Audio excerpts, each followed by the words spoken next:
Gaming news today is all about performance. First, GTA 6 is apparently looking into systems like Roblox and Fortnite, which coincidentally lines up with the prediction we made just yesterday about the way that GTA 6 Online might work. And second, today is the official Avowed release date. We're going to take a look throughout the day how the game is performing with the general public. We will also take a quick look at the score with the critics compared to how the early access users are scoring it on Steam.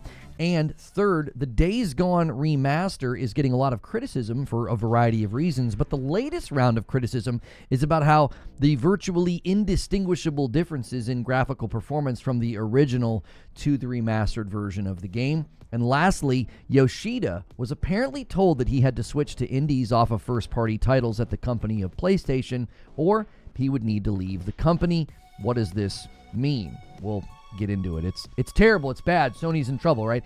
Anyway, as always, I also have a game for your wish list and your radar. Do me a favor, if you're in the live audience, hit the like button. If you're watching this later, hit the like button. It helps me out. If you want to support the channel directly, click the join button and you'll get into the backside of this channel, the secondary form of content like Morning Coffee and the Green Room. You get into those shows, just pick Member Plus. It's $6. Now, let's get into this. What in the world is GTA 6 talking about with Roblox? Now, in case you missed it yesterday, we theorized that GTA 6 and the GTA 6 Online may actually let you go viral within the game. The GTA 6 trailer clearly shows social media and influencers doing what they can to get views and likes. And I theorized that they would let you do that in the game, in a literal sense. Well, apparently, they are looking into something that could be related to this. PC Games N reported the following. A new report from Digiday, which cites 3 industry insiders as sources, has given us a sliver of a potential new piece of information.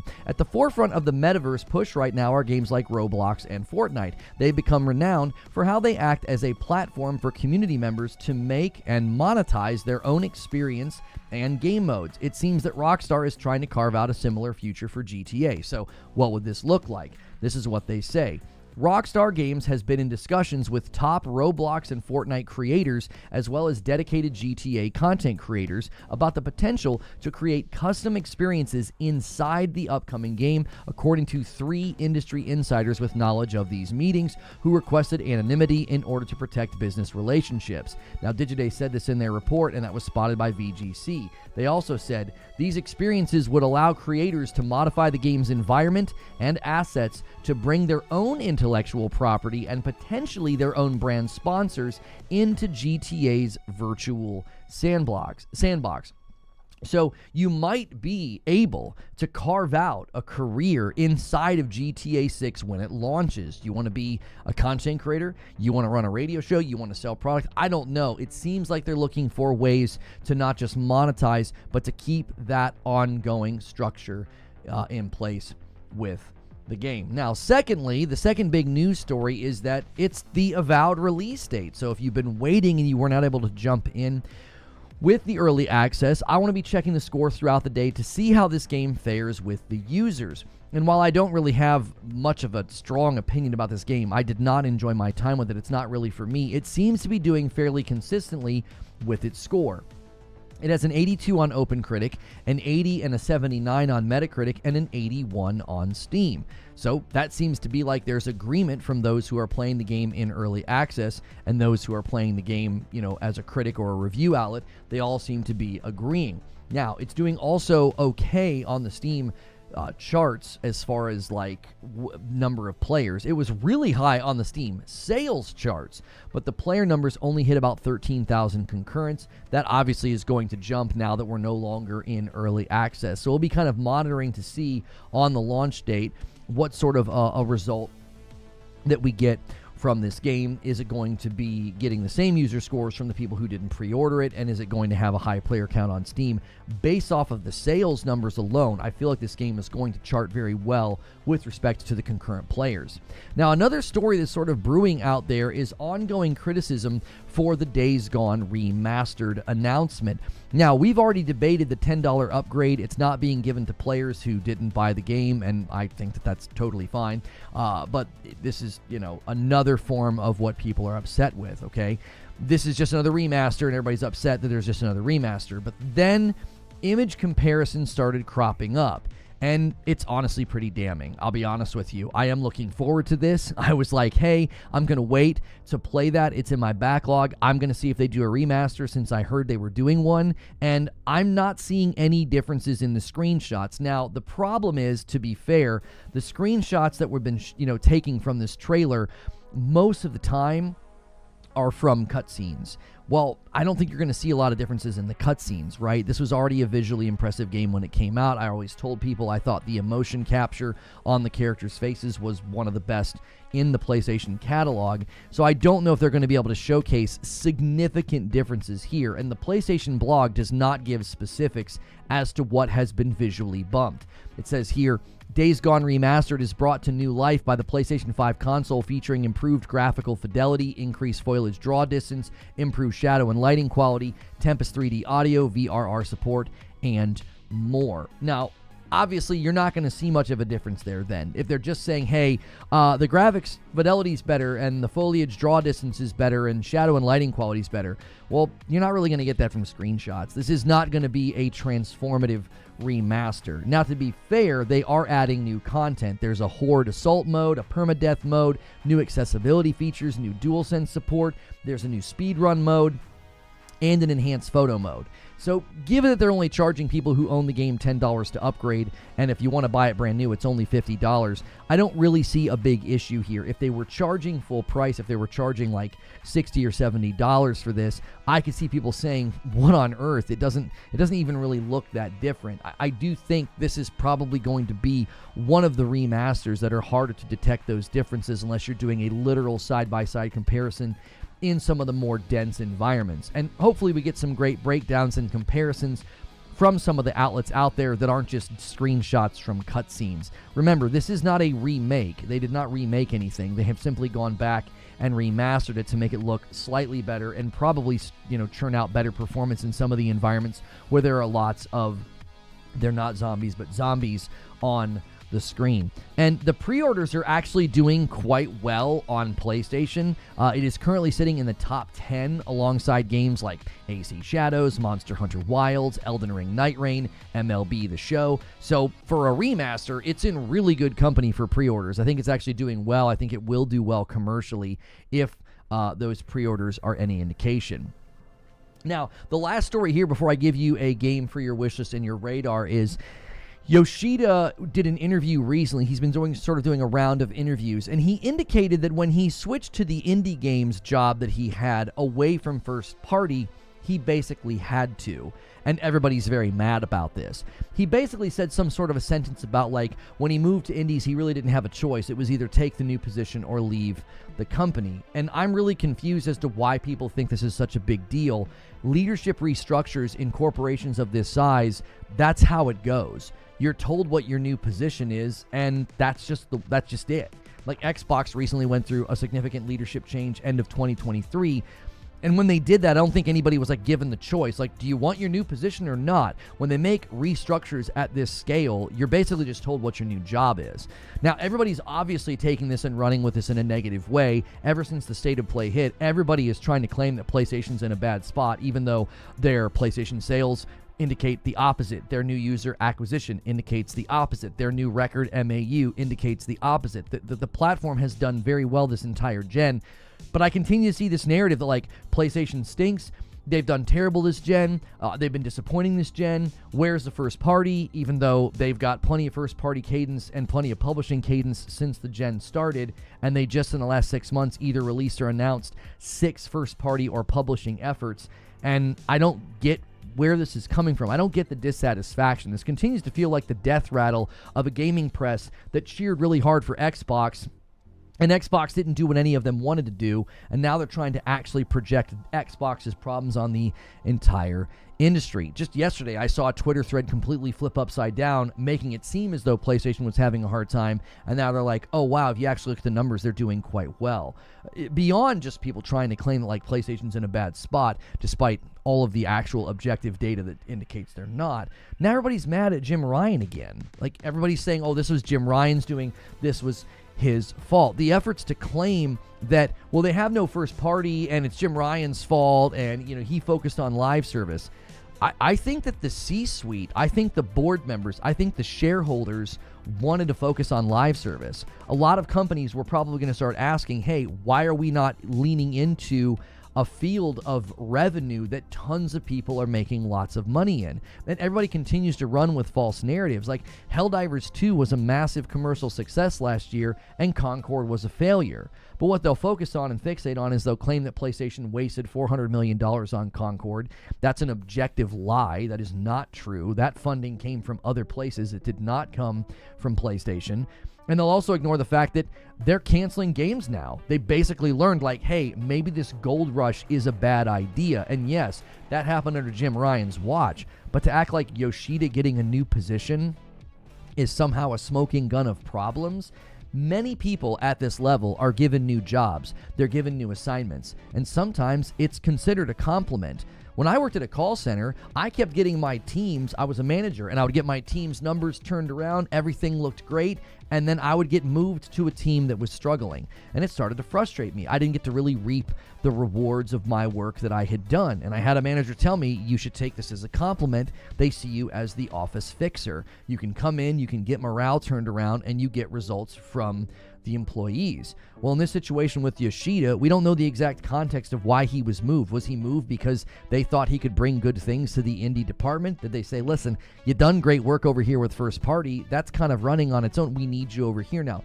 We don't know. One sentence from Yoshida about, him getting a new position, it has the gaming world once again claiming that PlayStation's in a terrible spot just after they had record viewership for their State of Play, and they posted strong numbers for their console sales and record numbers for their new user and monthly user growth. So keep it up, gaming Twitter and the dying gaming press. Your false narratives at this point, I really don't understand what the point is. There was a time where I would get upset about this and get irritated about this because it starts to get so difficult to hack through all of this honesty and all of the BS. But I tell you what, I'll take the viewers and the readers that are tired of your lies because I don't see anything here that's factual. Now, lastly, I do have a game for your wish list and your radar, and this is a game coming to PC. Rise of the Ronin is coming to PC next month, and I had a great time with this on PS5. It currently has an 84% on the PlayStation Store. Now, the critics were a little bit more tepid to this game. It got a 77% on OpenCritic and Metacritic. I think it was a little bit higher. I put 47 hours into this game. And it comes to Steam on March the 10th. So if you've been kind of waiting for this to come to Steam, now is a great time to do it. I don't know why the quality is so bad on YouTube for these. Oh, I remember why. I lowered quality because I was trying to get timestamps yesterday. There we go. I was like, why do these trailers look so bad today? Sorry about that. So, Rise of the Ronin is a graphically consistent game. I wouldn't describe it as a graphically strong game. Performance issues on the PlayStation were still pretty, predominant in the open world areas, especially when there was fire on the screen and things of that nature. PS5 Pro did significantly help with those, but you do make a lot of great choices in this to craft your own story and craft your own alliances and allegiances, and you can invest in different stances and different weapons. So if you've been waiting on that one from Team Ninja, it comes to Steam on March the 10th. Now, just a little quick recap. GTA 6 wants to be Roblox, apparently, and today's the Avowed release date. We'll check out review scores from the users throughout the day. There's a lot of criticism being hurled at Days Gone Remastered because it doesn't look that much different than the original game. And Yoshida was apparently told to take his new position, or he'd have to leave the company, and everybody's upset and yelling at Jim Ryan once again, even though the guy's been gone for a while. So that's the news, and now it's time for the discussion, and I already have some people to thank. Alex, Han shot first, and so did you. You did a gifted member during the premiere, and I already added it, but I'm going to add your second one here, and then another gifted member came in from Joker Quinn, so that puts us at 104. Thank you, gentlemen. Make sure you guys go through that morning ritual of smashing the like button. Really strong start to the day. We're already on our way to 200 likes. If you missed my upload, yesterday we were having an ongoing discussion about Phil Spencer's alleged transparency, and I just said, I really just don't feel like he's being transparent. It doesn't feel like we're getting that level of insight from him this time around, just like last time. It's like he's saying things about hardware, but then seemingly contradicting himself as well. If I was head of Sony, I would remaster everything. I mean, I'll admit the remastered comparisons don't look very impressive, but it's like the cinematics in Days Gone were already strong, so we need actual gameplay comparisons and breakdowns, not comparisons of like screenshots, still screenshots from cinematics. It's like, yeah, I think you could probably do the same thing with The Last of Us Part 2. You could go take screenshots of the cinematics and they wouldn't look any different almost at all. You got to go to the gameplay. Yo, DK Baker and Dylan gift a member and get us past the 105 mark. I know what you were doing, DK. You wanted to set up the 20 bomb dunker to 125 where I owe you guys 5. Somebody could still take the bait and drop the 20 bomb. It would be an agent of chaos. Thank you, DK Baker. His position in the company was essentially erased because they restructured SIE in 2019. They took 3 headquarters into Europe, Asia, and US and combined them into one. That's why Layden left. And a VIP renewal from Ristic, 41 months. Let's keep up the great content. Happy I can celebrate this with the Reforge family. Thank you for the VIP. That bumps the line to 107, Ristic. You've been so generous lately. And then a $2 super chat tip coming in from Rich Rod. GTA equals Roblox surely means 5M coming to console. Yeah, you know what's so funny is just yesterday we speculated about how they'll let you create your own content in GTA 6 Online and like go viral within the game. And then later that day, the news breaks that they were like consulting with Roblox and Fortnite creators because I think that's what they want to do with GTA 6 Online. I think they want you in their game quite literally creating content for them. Let's go to the comments on the video about transparency with Phil Spencer. I'll go to some of the older comments. I actually did think there was a great comment that I wanted to read. It was very, very funny. And I want to read this one. I forget who it was from. It literally made me laugh out loud. It was from the Cisco. The Cisco said, when I reflect on the history of Xbox messaging as they've moved from charade to charade, only 2 words can encapsulate the curmudgeon opus. Oh, the Cro-Magnon opus. Xbox better. Sorry, I did a really bad job reading that. I apologize. I totally butchered that. That was such a good comment, and I couldn't even read it. I couldn't even read it well. That's on me. That's on me. Basically, GTA modding. I don't know if it's going to be so much like modding as it is. I think they want people making content in the game. I think that's why the focus of the GTA 6 trailer is like viral videos and, you know, people doing crazy things for likes and everything else. Yeah, I think that's what they're going for. I do. I think they want you in there making content, maybe even making money within the gaming world of GTA 6 Online, you know. Yeah, Lona Butcher, that one I did. Quick resume would have been funnier. It would have. Now, 8-Bit Pro left a comment and said, why can't Microsoft just stop console sales of the Series X and S and go third party like Sega did? I feel like that's where Xbox is headed and they would make more money. At this point, I don't believe anything Phil says on consoles. Same on hardware. I just don't, I really don't get it. It's like, everybody's like, oh, no, you got to listen to what he says. They're definitely still doing it. And I'm like, brother, I just feel like he says what's needed in the moment.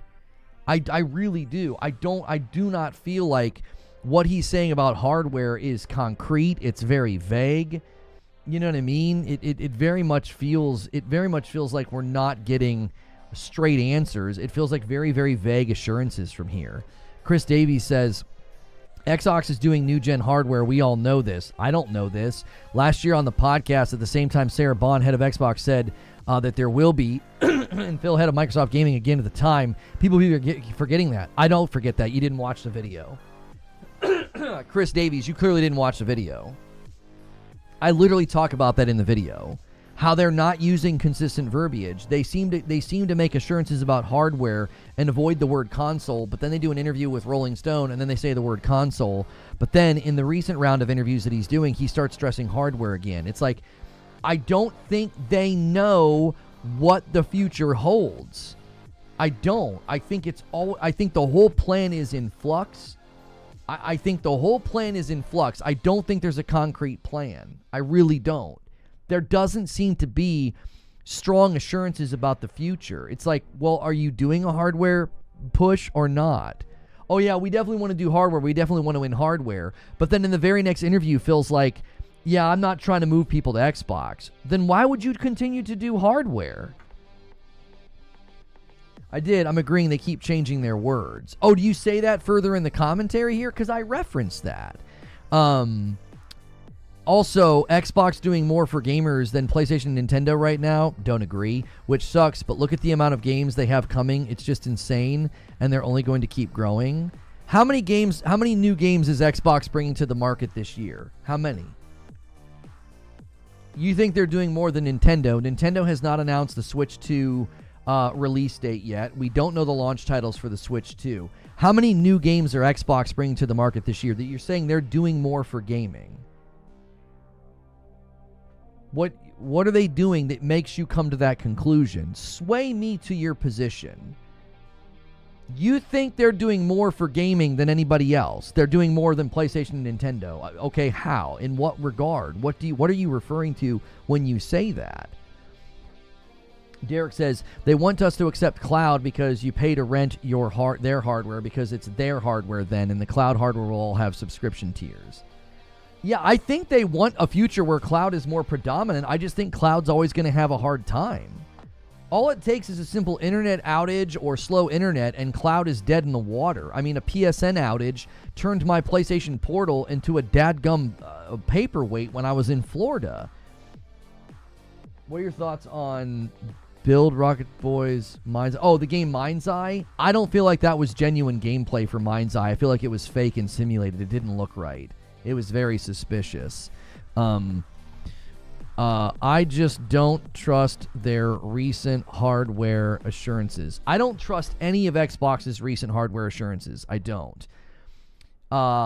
This person here, Trashbeat, says, Phil is who everyone pretends Jim Ryan was. I feel like he's been running the long con this whole time. Yeah, I know. Everybody hurls hatred at Jim Ryan. He's not even in the position anymore. It's like... Man, oh man, people did not like Jim Ryan. They really didn't. Guy's been gone for a while, and they're still out here yelling about him. Like, yeah, he moved Yoshida to a new position. And I'm like, okay, people get moved around all of the time. Jiminy Christmas. Yo, it's good, Kevin Cool. What are you sipping on? I'm sipping on some Reforge Roast. That's actually my coffee. If you're a coffee drinker and you like supporting content creators, we have a light roast, a dark roast, and a medium roast. That is not a sponsor. We've invested to have it made, roasted, bagged, sent to me, and then we ship it to you. My wife and kiddos ship it to you and put like little thank you notes. So you can go to reforgeroast.com. If you've never tried coffee before with low acidity or balanced acidity, I think it is the smoothest coffee I've ever had, and that's one of the reasons why. Let me get 20%. Why would I give you 20% on something I'm selling? Jim Ryan did lose a lot of money for Sony. Where did he lose money for Sony, Kevin? In what realm did Jim Ryan lose them a lot of money? Because the investment into live service was not a decision he makes in a vacuum, right? Like, there's board members, there's C-suite, there's shareholders. And I believe everybody in gaming looked at the live service landscape and said, let's go try to make money over there.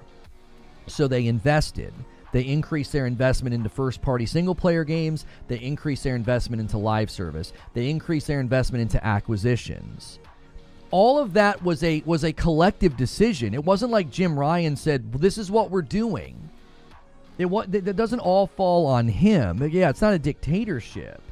This was a collective thought of, there's money to be made in the live service landscape. Let's go get it. And to be fair, they had one of the most commercially successful games last year. One of the more award-winning games last year with Helldivers 2. Everybody just conveniently forgets that like, well, wait a minute. They had success in an environment where tons of people are not having success with live service. All the canceled live service games, it's not all of him, but he does guide the company. So they all agree as a company to invest in live service efforts. And like the rest of the gaming world, they have failure within the live service efforts that they were pushing out, or they decided to just, hey, Blue Point, stop. Hey, Ben, stop what you're doing, right? That's the way you're going to invest in live service. There wasn't a world where you decide to invest in live service games and you just pick only winners. The gaming world at large is littered with dead, failed live service games. To think that PlayStation was just going to walk out and be like, well, we have money, that's all you need, right? Is money? Well, we have money, we'll spend some money, and we'll have successful live service games. Yoshida, if we're gonna quote Yoshida said in 2023 they cancel games all the time. This is not something new that can be like laid at Jim Ryan's feet. Yep, well, Jim Ryan, it's all his fault that these games were canceled. Yoshida literally said 2 years ago they cancel games all the time. It's the way that PlayStation operates. So if what Yoshida is saying is true about how they cancel games all the time, then nothing has changed. They're looking at games, assessing their quality, and deciding, yeah, that's not worth shipping. Shut it down. If he goes to a game company and says, build a live service game, and then ends up getting to a point where they're like, this is not going to do well in the market, blaming him seems awfully simplistic and awfully reductionist. It's like, oh yeah, that's totally on him. And it's like, okay. I mean, if you tell a company to do something and they go and try and do it and it's not going to work out and you make the executive decision to like not bring it to the market, you can't be like, yeah, it's his fault. The game didn't work out. What a waste of money. It's like, that's the way placing live service bets is going to go. That's not going to change, by the way. It isn't going to change. They're going to keep placing live service bets and they're going to keep having failures. They're going to keep having failures. That If you think they're going to keep investing in live service and only have bangers and only have Helldivers 2, you're in for a rude awakening. This is going to continue. The beatings will continue until margins improve. They're just going to keep trying until they have another success story. To them, it's worth it. Concord 2 coming soon, for sure. Glassdoor Gamer with a $5 super chat. Why would third parties go back to the new Xbox console? A new console without exclusives probably won't sell. Microsoft is now in direct competition as well. I mean, that's another commentary piece I saw out there, Glassdoor, that like, why would anybody build their game for Xbox if Xbox's head is like, I'm not trying to get people to come to Xbox. You're not trying to sell them then? Like, what? Why would we make games for your platform if you're not trying to get people to come to your platform? Xbox canceled 2 games and the entire gaming user base said Xbox has no games. If you're taking a CEO at face value, we should not Phil Spencer at face value. I don't think I remember ever saying that Xbox has no games because they cancel games. I wasn't commentating back then. Are you talking about when, like, what was the game, Scalebound got canceled or whatever? I remember covering that loosely because I was a Destiny content creator at the time, and I remember I was bummed, but it's like, oh, and then Fable Legends, right? Like, those games were canceled because probably for the same reason. Like, they wasn't going to work. It's always better to cancel a game if it's not going to work than to ship it instead. I wasn't upset that they canceled Fable Legends. Like, well, if it wasn't going to work, it wasn't going to work. $10 super chat from Street Shadow. I know it's not popular to say this, but Jim Ryan did lose money for SIE, yes, but he also led the team launching the console during a pandemic to the success it is currently at. That's what I don't understand, why people are like, oh yeah, he probably was fired. I'm like, oh, so he successfully launched the PS5 during a pandemic and got it to growth every year, revenue growth every year, profit growth every year, and because of some live service failure, you're like, yep, he was a failure. There's no first party. Oh, okay. Yeah, I've played a ton of first party and publishing efforts from PlayStation this gen, but sure. I agree that Jim Ryan isn't the sole reason why their live service games struggled, though he's the lead of the company. The buck stops with him. Again, I don't think whoever was in that position, Kevin, was going to make the same decision, whether it was Sean Layden or Jim Ryan. Sean Layden is one of the reasons you have Helldivers 2, right? He saw potential in that title. Like, you have to understand that. Like, whoever was in that position at the time was going to push for live service. And this is the most important part. They are still pushing for live service. Why? because they think there's potential return on the investment. Companies at this size, everybody's looking at this in like Twitterverse, who can we blame land. Just stop for a second and think. A company of this size saying, we're going to continue investing in live service even though we had a colossal failure with one, Concord, and we just canceled 2 more. But we're going to keep trying. Why? Because they know the potential. They know the potential return on the investment is huge. Case in point, Helldivers. The money that was spent to develop and publish Helldivers is nothing compared to what that game has generated and continues to generate. They're not going to stop. So if you want to fault Jim Ryan, okay, sure, go ahead and fault him. Is it still his fault? Is it still his fault? They're still investing in live service. Herman Hulst just did an interview in January and said, we're still going forward with this. So is that still Jim Ryan's fault? He's not even around anymore. The guy's got his feet propped on a beach somewhere. He doesn't give a frick. And they're still pushing into live service. Why? Because they want money, and they know there's money to be made out there. It's why GTA 6 is interviewing Roblox and Fortnite creators, because live service, there's so much money that can be made. A GTA 6 online environment that's like Roblox or Fortnite. I mean, this is why these companies are making these investments, because they know there's money to be made out there. They don't think the way that we do about this. They don't see it so dichotomously about like, well, if we invest in live service, then yeah, we're just going to be doing less single player. Console sales have stagnated. PS5 has sold about the same as PS4, and they banked on growth, not to sell as well. They've already experienced growth. They just hit a monthly active user that they've never hit before, and 42% of the PlayStation 5s they sold last quarter were new people, were new users. They're actually getting growth. They're getting new users. Somewhere between 20 and 25 million people in the PlayStation 5 ecosystem are new customers. That's growth. Just because it's on pace with PS4 doesn't mean they're not experiencing growth. They have more MAU. That means more people are in their ecosystem than ever before, which means they're experiencing growth. The people on PS4 are still active in their user base and will jump over eventually. GTA 6 will probably be a pretty big catalyst for that. Joker Quinn, I missed your gifted member. That bumps the line to 108. Thank you, Joker Quinn. Like, they have experienced growth. The idea that they're not experiencing growth in the market stagnated is so falsified by the Nintendo Switch hitting 150 million, the PlayStation 5 having such good and healthy regular new user acquisition, and then record MAUs. That shouldn't be possible in light of what everybody has said. That shouldn't be possible. PlayStation should not be able to have so many new users in their ecosystem and hit a record number of monthly active users. They shouldn't be able to do that if the market's not growing and is stagnant. That shouldn't be possible. They should be shrinking or just barely maintaining their MAUs. PS5 is the most profitable PlayStation in history. That's the other thing that people keep forgetting. Oh, Jim Ryan was a failure and Jim Ryan was this. And it's like, he literally launched the most successful, most profitable PlayStation generation in history. Like, what are we even talking about?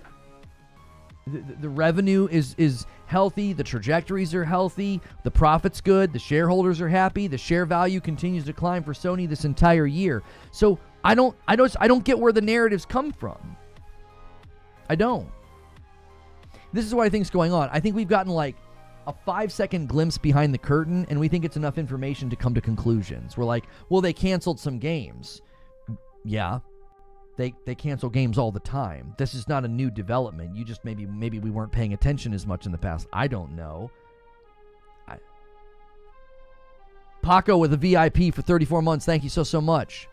And the problem is you can't have an intelligent conversation about this because the minute you don't buy into the diatribes, well, they'll just call you a pony. They'll just say, oh, you're just coping, pony. It's like, I'm just stating facts.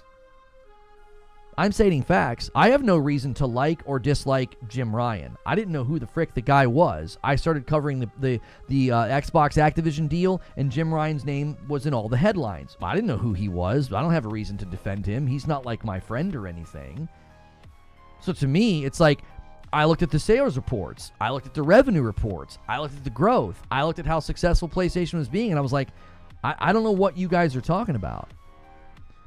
They're getting the results that they're supposed to get from their investments. The cope is strong. See what I'm saying? You're the perfect example of somebody that we can't have a conversation with because you won't look at the facts. You just speak in fanboyisms. Like, well, you're just coping. You're unable to have a conversation. Like, that's on you. I don't understand. To me, I just think this is just more death rattles of an industry that is indebted to and interwoven with Microsoft. Microsoft spent so many years astroturfing through all these outlets and making outlets spin and misrepresent and obfuscate and lie about the Xbox that they can't come to grips with the fact that it didn't work. It didn't work. So now all they can do is spin anything that hits the headlines about PlayStation as a negative. Everything's bad. Yoshida got a new position, and people are acting like, I can't believe that happened. Oh, really? C-suite restructure, leadership restructure. You're allowed to just say no to that. It's like you've never worked for a corporation in your life if you think what happened to Yoshida is somehow weird or abnormal or bad. A 5-bomb from King Mike gets us to 114.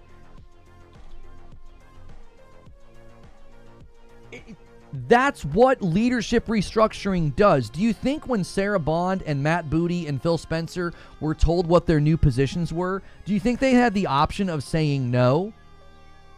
Do you think they could say, no, I would prefer to stay in my current position? No, this is what we're doing. This is your new position. If you don't want the new position, then you can update your resume. That's how corporations of this size work. So yeah, Yoshida was told, this is your new position over indies. That's the new leadership structure. Your position can't stay as it is. It can't. We're restructuring. He kept his job. They valued him to a degree enough to put him in a position to say, hey, we think you could bring great things over here.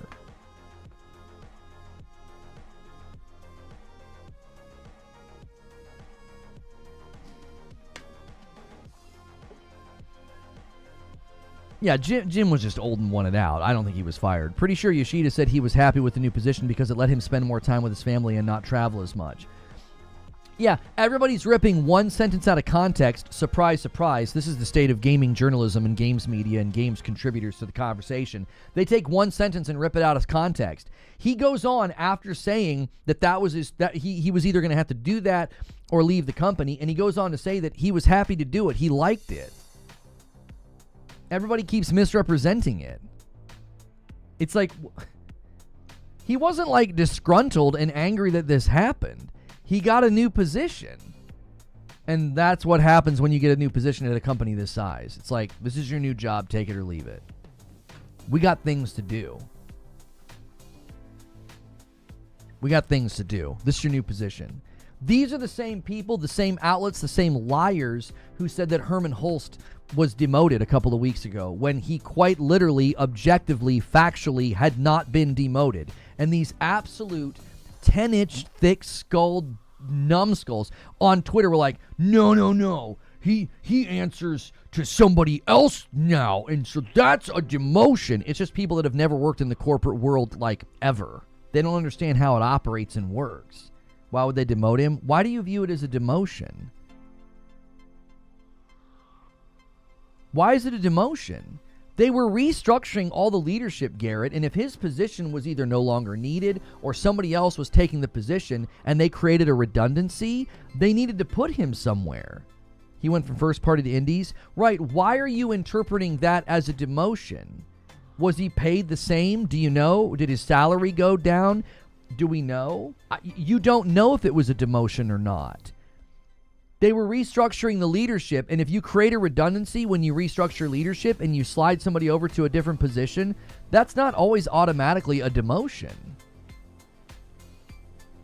You don't know. It could have been a compliment. It could have been like, listen, we need help over here, and you've done good work. We need you to do this. We don't know the context of why they asked him to do what he was doing. Everybody's presuming and assuming. We have one sentence from an interview, and then he talks about how he was happy to do it and how he enjoyed doing it. I don't understand. They chose to move him rather than eliminate his position. That tells me he's valuable. He literally said he loved the job. Right. It seems insane to me. It wasn't a redundancy if they put Herman Hulst in that position. If you're doing leadership restructuring, sometimes you create redundancies automatically because you're shifting people around. Sometimes you literally are like, hey, this guy's position's being eliminated and we really value him. Let's slide him over here. Well, if we slide him over here, then this person needs to slide over here. There's like a cascade of changes that can come from one thing, and it might have had nothing to do with Yoshida. It might have had zero to do with Yoshida, just a cascade of leadership changes, and they're like, we need him somewhere else now because this guy's coming over and this guy's coming over, and everybody's kind of shuffling. We need you over here. This is what you're supposed to be doing now. And it's like, well, yeah, if they do that, you don't have a position over here anymore. You've got to do the new thing. Sounds like a demotion to me. Okay, let's say it's a demotion. Isn't it interesting how inconsistent people are? Just a mere week or two ago, Herman Hulst getting an alleged demotion, which he didn't, was a sign of he's not doing a good job. Even though he was promoted and 8 or 9 months later, he was still keeping the same position and another guy got promoted and people interpreted that as a demotion and they tried to use the demotion as a negative.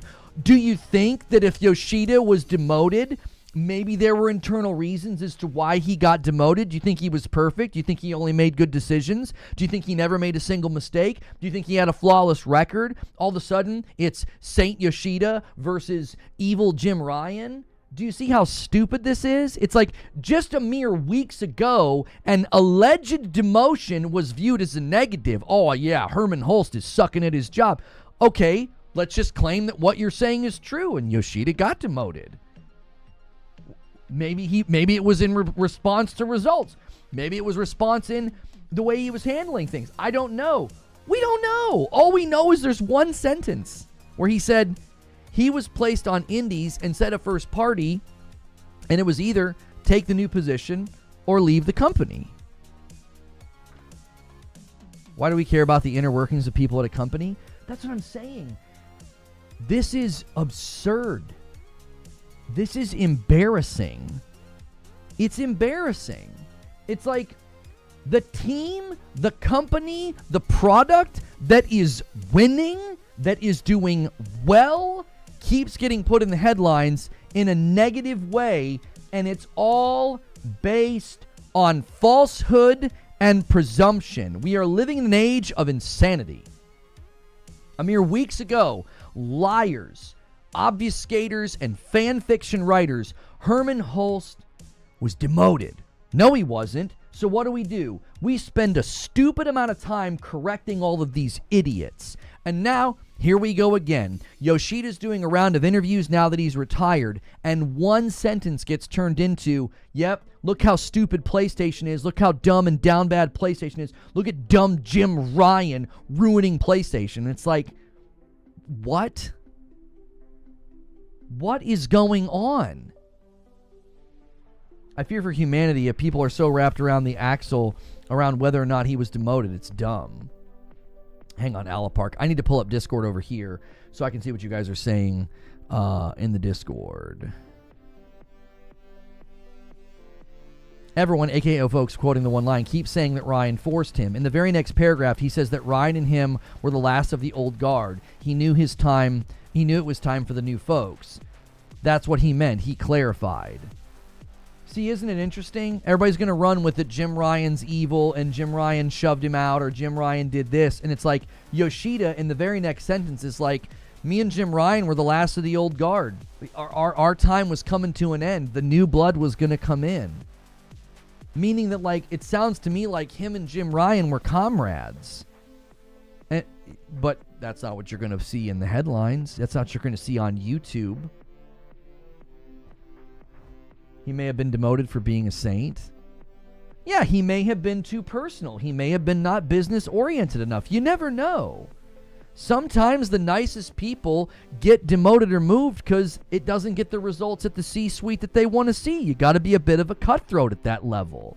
You got to be a mover and a shaker and a result maker. That's what they want. $5 super chat tip from Street Shadow. Fun fact about the current sales of the PlayStation 5. They're doing this well, and they haven't even cut the price. Imagine when they do or when GTA is out. That's exactly right. From afar, it does seem like Jim Ryan tried new things, but they didn't work out. Well, I guess my question would be about this then, Jake. Let's just ask the question.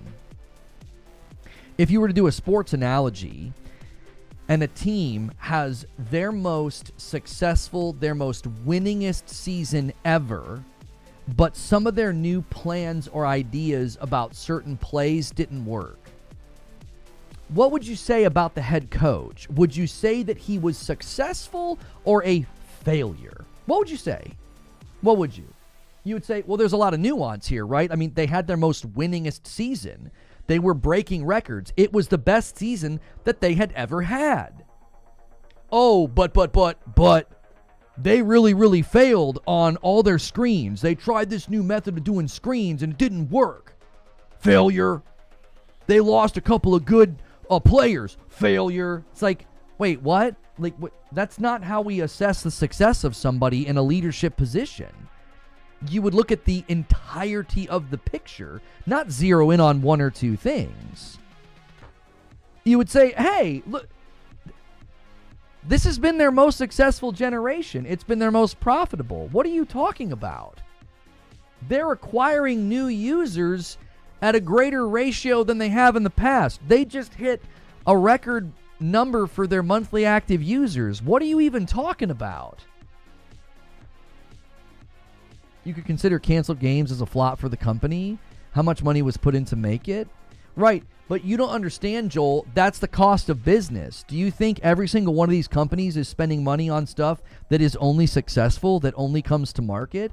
Again, Yoshida said 2 years ago, they cancel games all the time. You're misdiagnosing something, right? You're misdiagnosing something. This is part of business. This is normal. This isn't like, listen, I'll tell you what, if it was a 4-scale alarm, if it was a problem, if it was a concern, do you think the share value for Sony would be going up? Do you think their operating costs, revenue percentages, and all those numbers they just reported, do you think those would be good numbers or bad numbers? Because they seem to be doing rather well in light of all of the doomsday we heard last year. Isn't that interesting? That all last year you heard doomsday, PlayStation was failing, the console wasn't selling well enough, they lost $400 million on Concord. Lie. Flat out lie. And yet they somehow, every year, it's mysterious, they somehow manage to post gains and profit, and their share value continues to go up. Isn't it interesting? It's almost like the people that invest and the people that understand the business don't even remotely agree with what you're saying. That like, oh yes, this is a big problem. They're flopping, they're failing. If it was a concern, if it was a fire, if it was a worry, shareholders would sell. They'd get the frick out. They would get out. They're doing the opposite. Like they're posting gains, they're posting growth, share values going up. You would never look at a company, just like remove yourself from any bias, right? Just remove yourself from any bias. You would never look at a company with the earnings and the growth that Sony's been posting and be like, oh yeah, they're in trouble. Why? Well, they had a couple projects that didn't work out. Huh? What are you talking about? No, you would be a terrible investment firm or business analyst if that's what you did. Brap with a $10 super chat says 5% of all video games are ever profitable. Data is out there on this. Lono, you can't have conversations with people who don't want to take time to understand the industry and the business. Thank you, Brap. Good to see you, Brap. Always appreciate you, brother.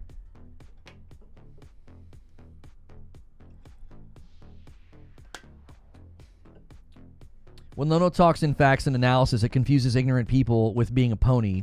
Dumb world. Okay, this is the problem, PL. Okay.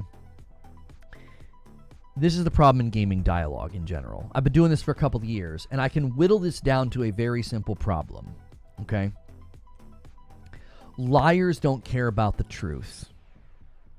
If you're a liar, if you're a smear merchant, anybody who doesn't agree with your narrative must be attacked, labeled, and maligned. Why? Because you can't engage with facts. You can't falsify claims that are based on objective data. You can't. It's impossible. Why? They're a smear merchant. They don't care about those things. It's not a failure of the education system. It's not that people are stupid. It's that there are a huge number of people in this industry that are liars. That's the problem. And then they'll label me a liar and a grifter and a pony. Why? Because they can't engage with anything that I'm saying. They simply can't. They can't look at the revenue reports, the growth. They can't look at the share value. They can't look at objective measurements of business success and say anything other than they'll label, oh, you're just a corporate shill. What are you, a shareholder? Actually, I am. Yes. I actually moved some of my shares around and bought some of Sony because I think they're going to do quite well. I did the same with Nvidia. So yeah, that's an answer to your question. If you're going to say, oh, are you a shareholder? Yeah, I actually am. But that's what they'll do. That's the problem with this discussion, is that there are people that will scream and shout and they'll just buy into the false narratives. And the minute you try to go against the false narrative, well, you'll just be attacked and labeled. Because they can't afford for anybody to get, I'll call it truth pilled. They can't afford for it. They got their people drunk on the lies and the Kool-Aid, and the minute they get a taste of the truth, they're going to go, wait a minute.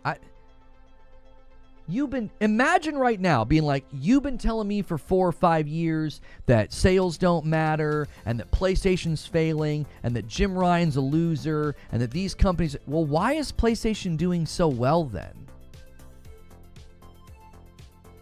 Why? If PlayStation is in such a terrible state, then why are they doing so well? You have to answer that question. Why have they shipped 75 million consoles? Why are they acquiring new users at a higher ratio than previous generations? Why are they hitting record number of MAUs? Why? Where is this coming from? If the narrative that's been circulated for the past 3 to 4 years is to be believed, then how in the world are they doing this? I also always liked the claim that when Xbox gets Activision, PlayStation will have to compete. So PlayStation hasn't been competing this whole time. Well, good golly, Xbox must really suck. Because they lost to a company that wasn't even competing. Imagine losing a game against somebody and being like, yeah, well, we'll come back next year and we'll buy a bunch of better players, so then you have to compete. So you lost and we weren't even competing? Wow. What a flex. That's a heck of a flex. Yeah. You lost to a company that wasn't even competing. Lancelot, love you, man. Serious discussion. Do you believe the video game industry has a sequel problem? Spider-Man 2, Horizon, just to name a few. No, sequel problem is not a problem. You're diagnosing something backwards. If that was any more backwards, it would literally be spelled backwards. Homie, listen to me. Sequels are a sign of industry health. It's a sign of health. In the past, when you got sequels to Halo and Call of Duty, was anybody like, I can't believe it? When you got sequels to Assassin's Creed and other mainline franchises, we were like, this is unbelievable. No, sequels were seen as a celebration of a successful franchise. They've only become a dirty word because one side keeps launching great games, and the only thing bad you can say about Ratchet & Clank Rift Apart, Horizon Forbidden West, Gran Turismo 7, God of War Ragnarok, and Spider-Man 2 is that they're just sequels. That's all they can say. That's all they can say. What are you going to say? The games are clearly great. They're clearly award-winning. They're clearly made at a high caliber of quality. So the only thing you can come up with is, well, it's a sequel.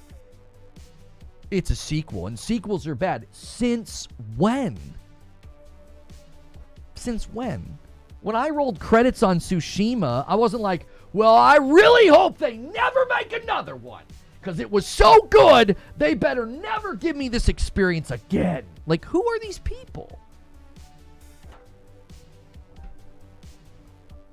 Brat with a $5 super chat. Lono, do you think the industry has an inventory issue, as in too many games in the market? There's certainly a saturation problem, Brap. I mean, we watch these showcases, and by the end of the showcase, you're like, I can't even remember the first dadgum trailer, and everybody's like, well, I'm mad and angry because I didn't see the game I wanted to see, and that showcase was a joke. That state of play sucked, and it's like, it was 30 games and 30... What do you mean it was 30 games? It was 30 games! And they're like, yeah, but I didn't see the game that I wanted. It's like goldfish brain on display. There's so many games in that state of play. I do think sometimes saturation can hurt your potency. It can. Here's a good example. The Developer Direct was more celebrated by Twitter and gamers than the state of play. Do you ever consider maybe why? Because it's a little bit more potent to dig in and focus on something, and you just see so much of Doom, and you see so much of Expedition 33, and you see so much of Ninja Gaiden. Well, yeah, that's more potent. It's more memorable. The buckshot approach with the state of play is that you get to the end of it, and it's hard to remember everything. But here's the thing: the state of play is not trying to do what the Dev Direct did. They're trying to hit a broader market reach of like, we want everybody to feel like there are great games coming to PlayStation. The state of play was basically a flex. It was like, we're so big and we're so dominant. Look how many relationships we have. Oh, you had 4 games at your Dev Direct? Okay, we got 30. But they're not all first party. General public doesn't care about that, and neither does PlayStation. PlayStation knows where the money comes from. Again, when you bring it back to the money conversation, PlayStation knows where the money comes from. They're like, 4 games? 5 games? That's adorable. We have 30. They had more games in a state of play than are sometimes at a whole showcase. I believe the PlayStation Showcase for the PlayStation 5 had 26 announcements. The state of play that we just came out of had over 30. They had more announcements, more games, more trailers than some showcases. 30 isn't a lot. In what universe? How is that not a lot? The PlayStation 5 Showcase, back when they announced everything, it had 26 announcements. A 46-minute state of play had more games, more announcements, and more trailers. How is that not a lot? Are you that blunted? Are you that oversaturated? Do you watch that much entertainment that you come away from an episode of a TV show length state of play? It's only 46 minutes, and they have over 30 games and announcements. You're like, that's not a lot. They could have done more. I've watched showcases with less announcements and less games. Hang on, I missed a super chat. PWH says, kudos to you, bro, because geez, LOL, SMH, keep fighting for gaming integrity. It is appreciated. Thank you so much. I'm trying to celebrate games here, man. Let me reset the super chat goal. I will gift a member. Yeah, thank you, Brap, for making confetti in the chat with your super chat. I got to reset the goal. I owe you guys a member. I'm going to bump the line to 115. Dude, somebody tag team this with me. We need a 10 bomb to 125, and I'll owe you 5 more. Let's go. Here's my single gifted to bump the line to 115. When you guys super chat, you add to the member goal. Thank you so much. Guys, take a quick second. Let's get 300 likes right now. Take a quick second. Make sure YouTube's not doing that weird thing where it doesn't save your like. Let's get 300 likes. It's getting spicy in here. Should have been 31. Where's Bloodborne? Yeah, the Pirate Yakuza reviews look fine. They look fine. And Joker Quinn does a 5 bomb and says, I'll get us halfway there, and he gets us to 120, and he sets it up for somebody to tag team with him for the 5 bomb, and then I'll do a 5 bomb, and it'll be the beginning of maybe a 5 bomb train. I've not been responding to these comments on my video. Bajanga says, the headache hardware has been for them and how much money they have been making off of games. I see Phil dragging out the announcement. Agree. I feel they're just delaying the inevitable on the hardware discussion. I just think that they're beating around the bush. That's what it feels like to me. I cannot trust anything out of the Xbox executives. They're double talking. Crooks, in my opinion. Their assurances are falling on deaf ears. For sure. For sure. I know this will annoy and hurt the feelings of others, but nothing screams Xbox is dying louder than Microsoft Games rebrand. He got that role change in 2023. It is still Xbox. Yeah, it's still Xbox. They're not changing. He got appointed to that role. That's not a new development. Yeah, he just changed it on Twitter for whatever reason. No red lines. Exactly. You guys might get featured in the show when you guys leave comments. PC is better. Sure, go for it. I mean, go for PC. If you think PC is the best, go for it. Only thing I'm really complaining about with Days Gone is a lack of a physical release. Oh, I think that the Days Gone criticisms are completely valid. They did not do a good job with that trailer. It doesn't look any different. They should have shown... And here's the thing. I don't think they can. I don't think they can show side-by-sides of Days Gone looking that much more impressive because it was already a good-looking game. It's literally just going to come down to performance, like lighting, shadows, foliage, and then frames per second, like image quality and stability. You can't really do a side-by-side that showcases that, especially not on YouTube. And I don't think they really care. I think they just know. Like, it's like number 8 on the most pre-ordered games. It's in the top 10 with, like, some huge titles. I think Days Gone as a remaster is going to do fine. Because I don't think the general public's like, oh, I need to see a side-by-side, I need to be able to count the pixels, and I need to be able to see sweat beads on, Deacon St. John's face. I just don't think that they're not even focused on that. Otagon with 29 months. There are too many games releasing generally in an oversaturated market. People are paralyzed by choice. I'm still trying to catch up. Dude, my backlog is stupid. We need to have you back on BRAP. Don't you do it on Wednesdays? My family has to make a decision about doing church on Wednesdays, but they've made some changes because we're doing some work in the building, and we may be taking a bit of a break from Wednesdays. I'm not sure. I think you do your show on Wednesdays, though, don't you?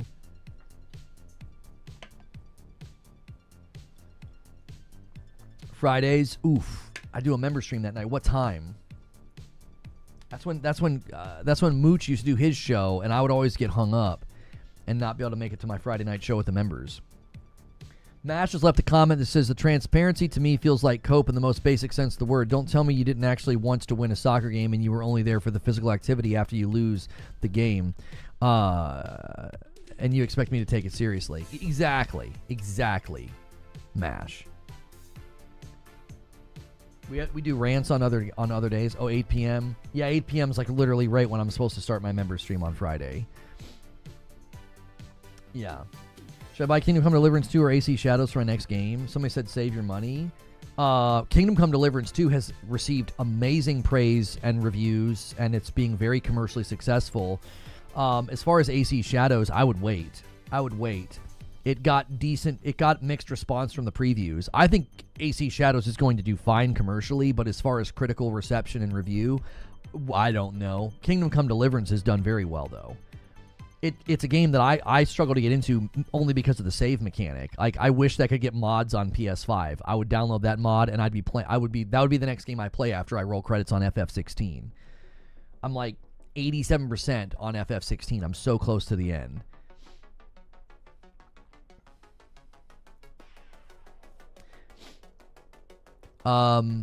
Yo, we need 50 more likes on the video. There are so many of you here. Guys, if you're lurking and you're listening, go through that ritual right now. It does significantly affect what we do here. I know it's weird to constantly have to ask for likes, but it's a huge, huge deal, especially in the live environment. It's very impactful. Give me a quick second, man. Give me those likes. It really, really helps. Hit the $ at the bottom of the chat. You may have a renewal to celebrate. That helps us hit our member goal. And always make sure and watch those uploads. We have an upload that went up this morning about Xbox transparency. Now, I know a lot of you might be coming in. GTA 6 is in the headlines again because apparently they conferred with Fortnite and Roblox creators to see how they could do that kind of curated content in the game. We are getting quite a bit of you to find us because of GTA 6, and we obviously greatly appreciate that. So we are going to continue to cover that game when it hits the headlines, and we greatly appreciate the folks that continue to support it. And thank you everybody who supported the Borderlands 4 video last night. That video is doing well, and our Days Gone video from the other day is also doing well. So thank you for all that support. If you missed my upload about Soros and how they're redefining the sequel, make sure and check that out later. You think Doom takes Game of the Year this year? I think Expedition 33 is the sleeper hit. I do. I think Expedition 33 is, I think that's going to surprise people. I think people are going to be, I'm telling you, they love giving it to those lesser knowns. And don't discount Split Fiction. Split Fiction's coming from the guys that made It Takes Two. GTA 6 is taking it. I'm telling you, GTA 6 is going to be a clear front runner, but you got to watch out, man. You got to watch out. The gaming press is really big on some of these other titles that kind of come out of nowhere, and GTA 6 may get more scrutinized given the budget and how much time we've been waiting. I want you to really think about that. We've waited a really long time for GTA 6, and the money spent and the time spent, I wouldn't be surprised if the gaming press is a lot more scrutinous when it comes to GTA 6. I mean that. You can win a ton of goodwill and get a much better score when you're just kind of over here, unassuming little $50 title like Expedition 33. I'm telling you, keep your eyes on that game. Expedition 33 has Game of the Year caliber all over it. It really does.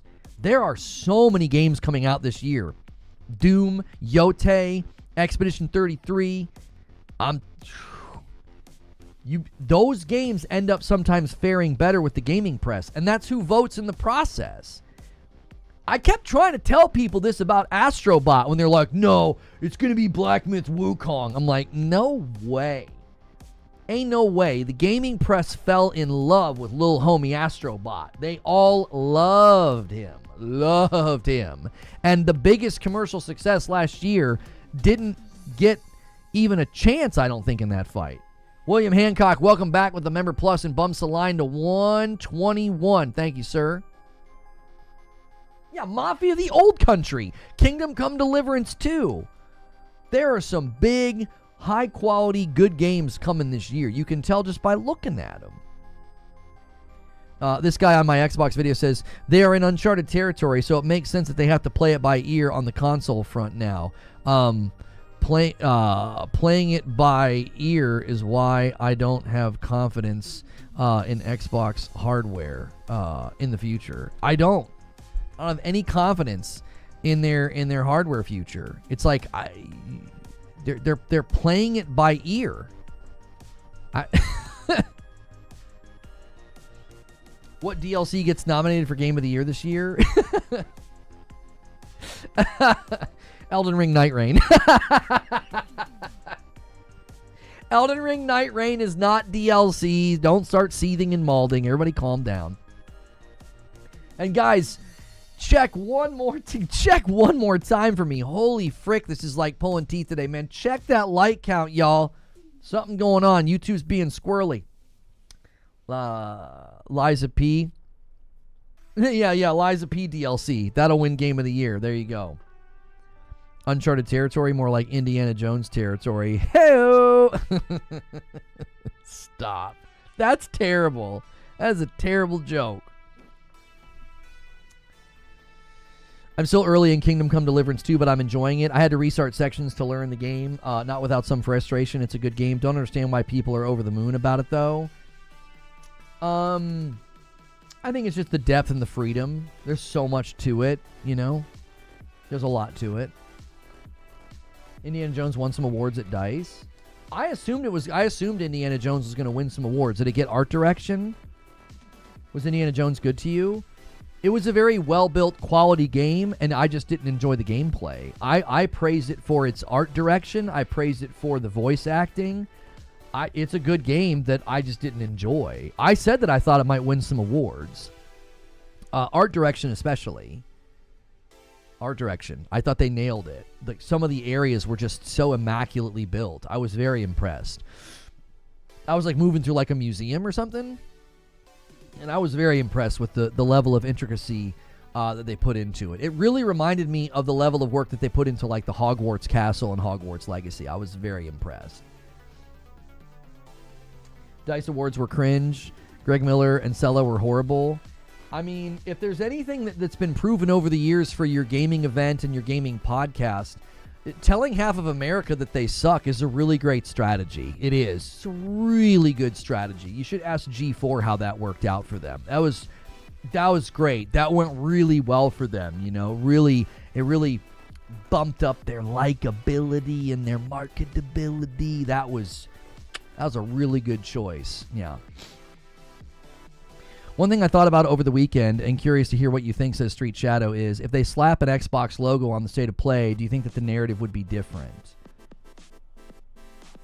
I think if you saw Xbox logos during a State of Play, yes. I actually think that would be very much different. I do think PlayStation is more firmly planted in the centering things around their console, you know? Yeah. The best thing you can do is crap on the person that has to... Yeah. I don't get political, and that's why. Because it's like, why would you do... Why would you do that? Hey, I know half of you guys think this. Well, F you. I mean, if the State of Play was an Xbox event and not a PlayStation event, you mean... If the State of Play was... So the most recent State of Play... Oh, you're saying if the most recent State of Play would have been an Xbox event with that many titles. Oh. Yeah, that would have been celebrated by the Xbox guys. They would have been like, yeah, look at how good Xbox is. Look at how good Game Pass is. Look how good Game Pass is eating. Look how many games are coming. For sure. For sure. It's Calvin Ball. They only claim they're winning according to rules they make up right at the moment.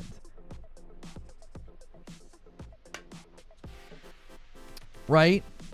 They make up the rules in the moment. I don't think I have ever walked away from a State of Play and seen that side say that was good. And you would crap on it? Why would I crap on it? I praised the Xbox Showcase the last 2 years, and I praised the Developer Direct the last 2 years. Do you watch my content? You have a purple badge, which would indicate you're here long enough to probably just glean off somebody else's generosity and get a gifted membership. But you're going to presume that I would crap on it, as I have heaped praise on the Xbox events for the past 5 years? Let me guess. I'm only saying that to appear neutral. I'm writing your script for you. What else should I have you say? Do you have anything original to say? I've been covering Xbox events for a decade, son, and I've always praised them. Historically speaking, in 2017, 2018, and 2019, I always said, well, 2019, PlayStation wasn't there. But in 2017 and 2018, I was like, the Xbox Showcase is better than the PlayStation Showcase. I always thought the PlayStation Showcases were cringy. It was like, why are you playing live music? We're all watching at home. Like, we're not sitting there in the auditorium with you. And then the one PlayStation Showcase, they had an intermission. I've always been heavily critical of the way they did their showcase. And I always praised Xbox's showcase. I always thought they were better. I thought the Dev Direct was amazing. So if you want to come at me with your criticisms, at least come at me with criticisms that are built on something true, not some made-up lie. I could literally send Phil Spencer flowers every month for the good things that he does or good things that Xbox does, and people will be like, you're only doing that to appear neutral. No, you're only saying what you're saying because you're unhappy. Like, you're coming at me out of unhappiness. So you want to feel better about trying to take a chunk out of a content creator. Like, you're motivated by some weird personal disgruntled feeling that you have. I just cover games, and I've consistently praised the Xbox events. The 1 year that PlayStation did a showcase, I called it weak. I said that was weak. I was heavily critical of the fact that they showed up with cinematic trailers of their first-party games. I was heavily critical of that. You wouldn't know that because you probably get the cliff notes on me from the fan fiction false framers on Twitter. Yeah, here he is. You can't ever give Xbox any flowers, except for all the times that I do. I let the PlayStation State of Play satisfied. Tides of Annihilation, Sorrows, Lost Soul aside, Mind's Eye. I guess that's my question is, what do people want? Tell me what you want. If you're unhappy right now with gaming, the state of PlayStation, if you were unhappy with the state of play, I want you to verbalize what you want. What is it that you're looking for? What is it that you're not getting that is leading to the dissatisfaction? I would like to know, because I'm coming to the market seeing trailers and announcements for games that all look fantastic. I feel like we're on the precipice of a golden age of game quality, fidelity, performance, ingenuity, innovation. I feel like we're right there on the edge. Like, all these games are going to start coming out where I'm like, yo, this is such a great time to be a gamer. I want a game where I can finally catch the dragon I've been chasing for so many years.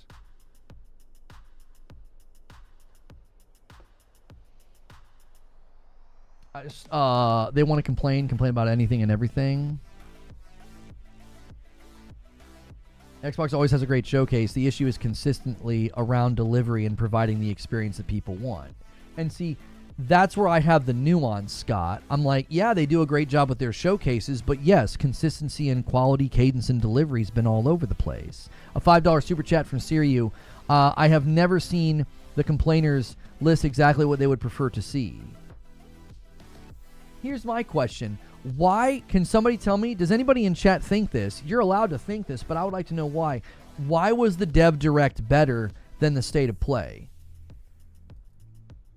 I would argue that the Direct was better in some ways, and then the State of Play was better in some ways. I think they had different goals and different aims, and in that regard, they were both successful with what they set out to do. But I want to know why people act like the State of Play was an utter disaster and a failure, and why the Dev Direct was so good. Has anybody verbalized that in an intelligent way? Like, what's the big difference? I want to know. Deeper dive, and the State of Play was mostly trailers. Okay. So, is your expectation fair? I'm not saying this is your expectation, Vithar. Let's just imagine that that's an expectation that somebody has. Do we think that's a fair expectation? To go to a State of Play or any showcase and get deep dives and not trailers? I mean, I guess I'm confused, because I always come to State of Plays and showcases, and what I want gameplay and I want release dates, and I felt like we got both of them. The only game that I felt was fishy and wasn't showing me real gameplay was the Mind's Eye. That was the only one that felt a little fishy. Guys, as you're tuning in, if you're looking for GTA 6 news, the most recent news about GTA 6 is that they're looking into Roblox and Fortnite-like systems where you'll be able to create your own monetizable content in the game, which we just theorized that might be the case yesterday. If you're enjoying the content, the vibes, the discussion, do me a favor. Hit subscribe so you can talk in my chat. Subscribing is free. I stream like this every day, Monday through Friday. It's lively, but I'm also safe for work. You can throw me on in the background of your day like a gaming podcast or a radio show. Also, take a second. Hitting the like button whenever you come in to listen to the show is an enormous help to me. So consider hitting the like button. Jake says, I want that and where I can play the games. Sony still doesn't do that. Just because the Sony State of Play, why not just show all the platforms they are on? Why make me look that up myself? Because they're not there to help you do that. They're there to help themselves, brother. They're trying to bolster their own platform. You think they give a crap that you got to go to Google and search for platforms? The average consumer thinks that all those games are coming to PlayStation, and a lot of them are probably thinking only to PlayStation. A $10 super chat tip from Borbor says they want to see another demo of a Souls Elden Ring gameplay that's been done 8 times. The same animation, hitbox, speed, and all. But let Horizon use one of those, and it's not just them. Look at it in the others. Right. Thank you for the $10 super chat. It looked like Sony scrambled to get as many games as they could for the event. Most games looked the same. Most games looked the same? And you think they scrambled? So you think the effort that goes into an event like that, you think they scrambled to put that together? Easy, Lono. It was called Xbox Developers, and PlayStation was mainly third party. If the State of Play had third party showcase in the title, no one would care. Well, when they promoted it in the blog, they said that's what it was going to be, so that's your own fault. If you can't set expectations by what the company says, then that's a failure of your own intelligence. They literally said, we're going to show you studios from around the world bringing their games to PlayStation. And you're like, well, where's the first party? They didn't say that they were going to be showing you a bunch of first party. Nintendo does that, right? Nintendo does directs that are all about titles that are not their own. Does anybody throw their hands up in the air and get angry? No, because they tell you ahead of time what the Nintendo Direct is going to be about. And a decent chunk of the Xbox Developer Direct was dedicated to studios that Xbox doesn't own. And also, they're all multi-plats, with the exception of South of Midnight. So, do you see? It's like, it feels like a very convenient goalpost. That's Calvin Ball. You're playing Calvin Ball. This one's better. Why? This is how you make points. This is how you score points. Like this. That seems oddly specific. It almost seems like you're using what the event did to then retroactively establish a point sheet. You know what I'm saying? It's like, well, we're going to wait. We're going to see what the event did, and then we're going to claim, oh, yep, that's the ideal. That's good. That's good. That's what scores points. Oh, I didn't realize that. Man, it's really convenient that they scored points in the exact way that they put the show together. Wow, that's extremely convenient. That's convenient scorekeeping if I've ever seen it. Since when do showcases have to be dominated by first party? Also, let's ask the question. How many shows does Xbox do a year? How many? 2. Shows that I enjoy, shows that I praise, and shows that I like, but they only do 2. They do an Xbox Developer Direct that focuses on 4, maybe 5 games. One was third party. Another one, they don't own the studio. Okay? Nobody seems to care about that all of a sudden. All of a sudden, publishing is what matters. Oh, wow. It's convenient that publishing suddenly matters after a year where PlayStation published more games than Xbox. Cool. That's convenient. Anyway. Oh, publishing suddenly matters. Yippee. And then, how many shows a year does PlayStation do? We have no idea. We have no idea. I think we get an average of like 3 to 4 state of plays a year. I think. We have no idea. We also don't know if they're going to do a showcase. They didn't do a showcase last year. They might do one this year. PlayStation's just like, we'll let you know. You're on a need-to-know basis. We'll let you know when you need to know. So they do more shows, though, is the point that I'm making. PlayStation does more shows. So it stands to reason you're going to have state of plays, like the one state of play focused on like indies and VR games. And they told people ahead of time that's what they were going to focus on.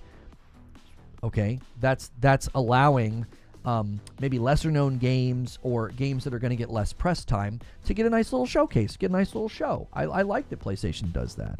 I like that Xbox does a developer direct. I love that they go to the studios and they do sit-downs, and we get to see these cool places where these people work. I think that that's dope. I like both. I think both have their place. I like a sit-down with an interview, like what they did with Doom. I loved it.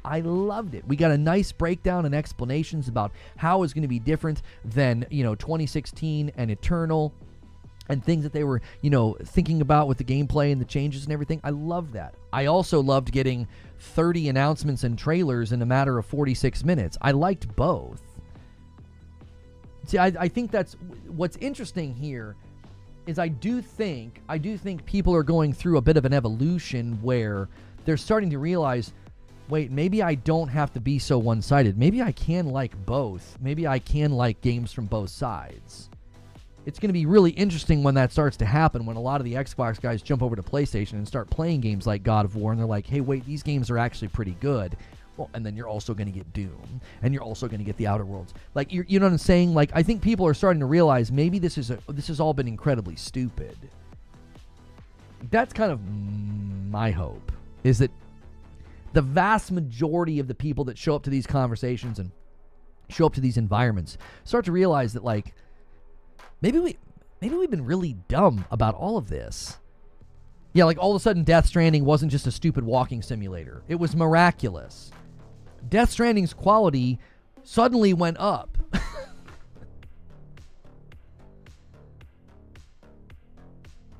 Xbox did 5 shows on their YouTube page if you count all 3 days of Gamescom as one show. Stop it. Stop. No. They do 2 big shows a year. They do the Developer Direct, and then they do the showcase. Showing up to Gamescom and setting up a booth to do interviews, that's not what we're talking about. No, we're not talking about that. We're talking about like an actual showcase, like an actual show, like a Nintendo Direct, a State of Play, or an Xbox Showcase, a Dev Direct. These are all in the same hemisphere of what the goal is. Setting up a stage and a booth at Gamescom is not what I'm talking about. Rogue Necro with 37 months in a VIP. What's up, Lono in chat? Hope everyone is having a great Tuesday. I'll be checking out Avowed later today. I am really, really interested where the Avowed user score ends up. It's doing just fine with the pre-orders, with the early access folks. I'm curious what the general public thinks. I'm curious what the Game Pass folks think of Avowed.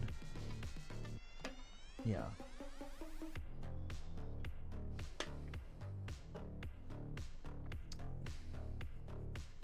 They're selling a physical copy of the collector's edition of Doom with the PlayStation Direct. Huh. Guys, do me a quick favor. We're having a tremendous day. If you haven't checked out my upload, check out my upload. It's about transparency from Xbox. And this person left a comment. His name's Cork, and he says the point of Xbox hardware is that that's where most of Game Pass subs are. If they do away with the hardware, they throw away Game Pass out the window. Good point. Probably why PC Game Pass is the cheapest and they want to grow there. It's probably why they're putting a lot of focus on PC Game Pass. Mayhem 1991 says, notice Phil doesn't even answer the question he himself presents. Are we going to still do hardware? Are we going to still get to play games the way we've always played? Am I still going to get to rent all my games? Can I still buy games? All that, I get it. I get the questions. I think we've shown respect for people's libraries over the generations with backwards compat and play anywhere, and I want to continue to do that. He never says that's what they want to do. Exactly. I noticed that clip was kind of floating around on Twitter. It was, it's interesting that he doesn't give assurances on hardware, but then he does. That's what I'm trying to tell you guys. I'm trying to tune you guys in to, let me say it this way. It should be like a signal flare, like a red flag when Phil isn't being consistent on a subject. And I'm going to give you an example. Last year, he was not consistent on games going to other platforms, and I will prove it to you. In November of 2023, the CFO caused all that buzz. What was Phil's response? He sits down with Windows Central, and he completely ignores the first-party question. Wouldn't surprise me at all if that question was off the table. And he says, we have no plans to put Game Pass on PlayStation or Nintendo. Okay, doesn't answer the question. That's a total dodge. Then they do the podcast in February, and he says, just 4 games. This is not a signal that everything's going. But the same day, an interview gets posted with The Verge where he's like, no games off the table. Now, track with me. What was that inconsistent messaging a signal of? It was a signal flare. It was a signal fire. Smoke signals that something significant is changing. Fast forward to today. He's not being consistent in his answer about hardware. It's, well, we want our hardware to win. We want it to win. But then he says, we're not trying to convince people. We're not trying to move people to Xbox. In some instances, he's rigid on never using the word console. And then he does an interview with Rolling Stone and he uses the word console. Do you want to know what this is? It's a signal flare. It's smoke signals that something is changing. There is not a concrete plan in place. It's in flux. I'm telling you, the pattern is there. The pattern's there. When we can't get a consistent answer from the man about a subject, it's because something's going on behind him. With 4 games, he said no promises beyond that after just saying 4. That was true. What I'm saying, Hilly, is I'm not saying he was lying. I'm saying what he said on the podcast was vastly different than what he told The Verge the very same day. And what I'm telling you is, when he says something like that and it's inconsistent, it's because something's going on in the back. Something's changing. Why are you always using gift subs to insult people? Oh, did they already clip me and throw me on Twitter? Your account's 5 months old. Take a frickin' walk. I don't want anybody's money going to you. That's why. 5 gifted members from Siege Master. See, I banned you just in time. You don't get to reap the benefits of somebody else's generosity, all right? Go hate watch somebody else. Thank you for the 5 gifted Siege Master. That bumps the line to 127. And see, it goes to Brap. It goes to Reckless Gambit. It goes to people that I recognize instead of you. You want to know why? We don't want you here. You're not welcome. If I could put a big neon flashing sign behind me that says, hate watchers not welcome, I would. We don't want you here. You're undesirable. Go hang out in the drivel spilling, salt mining, rage bait communities that you hang out in. We don't want you here. You're unpleasant. And a 20 bomb from MASH says, we'll keep filling the funnel without you. Thank you, MASH. An online MVP comes in with a 10 bomb and takes us from 147 to 157. Clip that. You're not welcome here. You know what I'm saying? It's easy. It's an easy equation. You're unwanted. Like, maybe if you weren't toxic and nasty and constantly hurl insults and false frame and lie about me, maybe you'd be welcome here. I was on Twitter and it was filled with people taking your clips out of context. So I look at their account and it's all Xbox praise. Is it just because they hate facts? Listen, Plumberry Melon,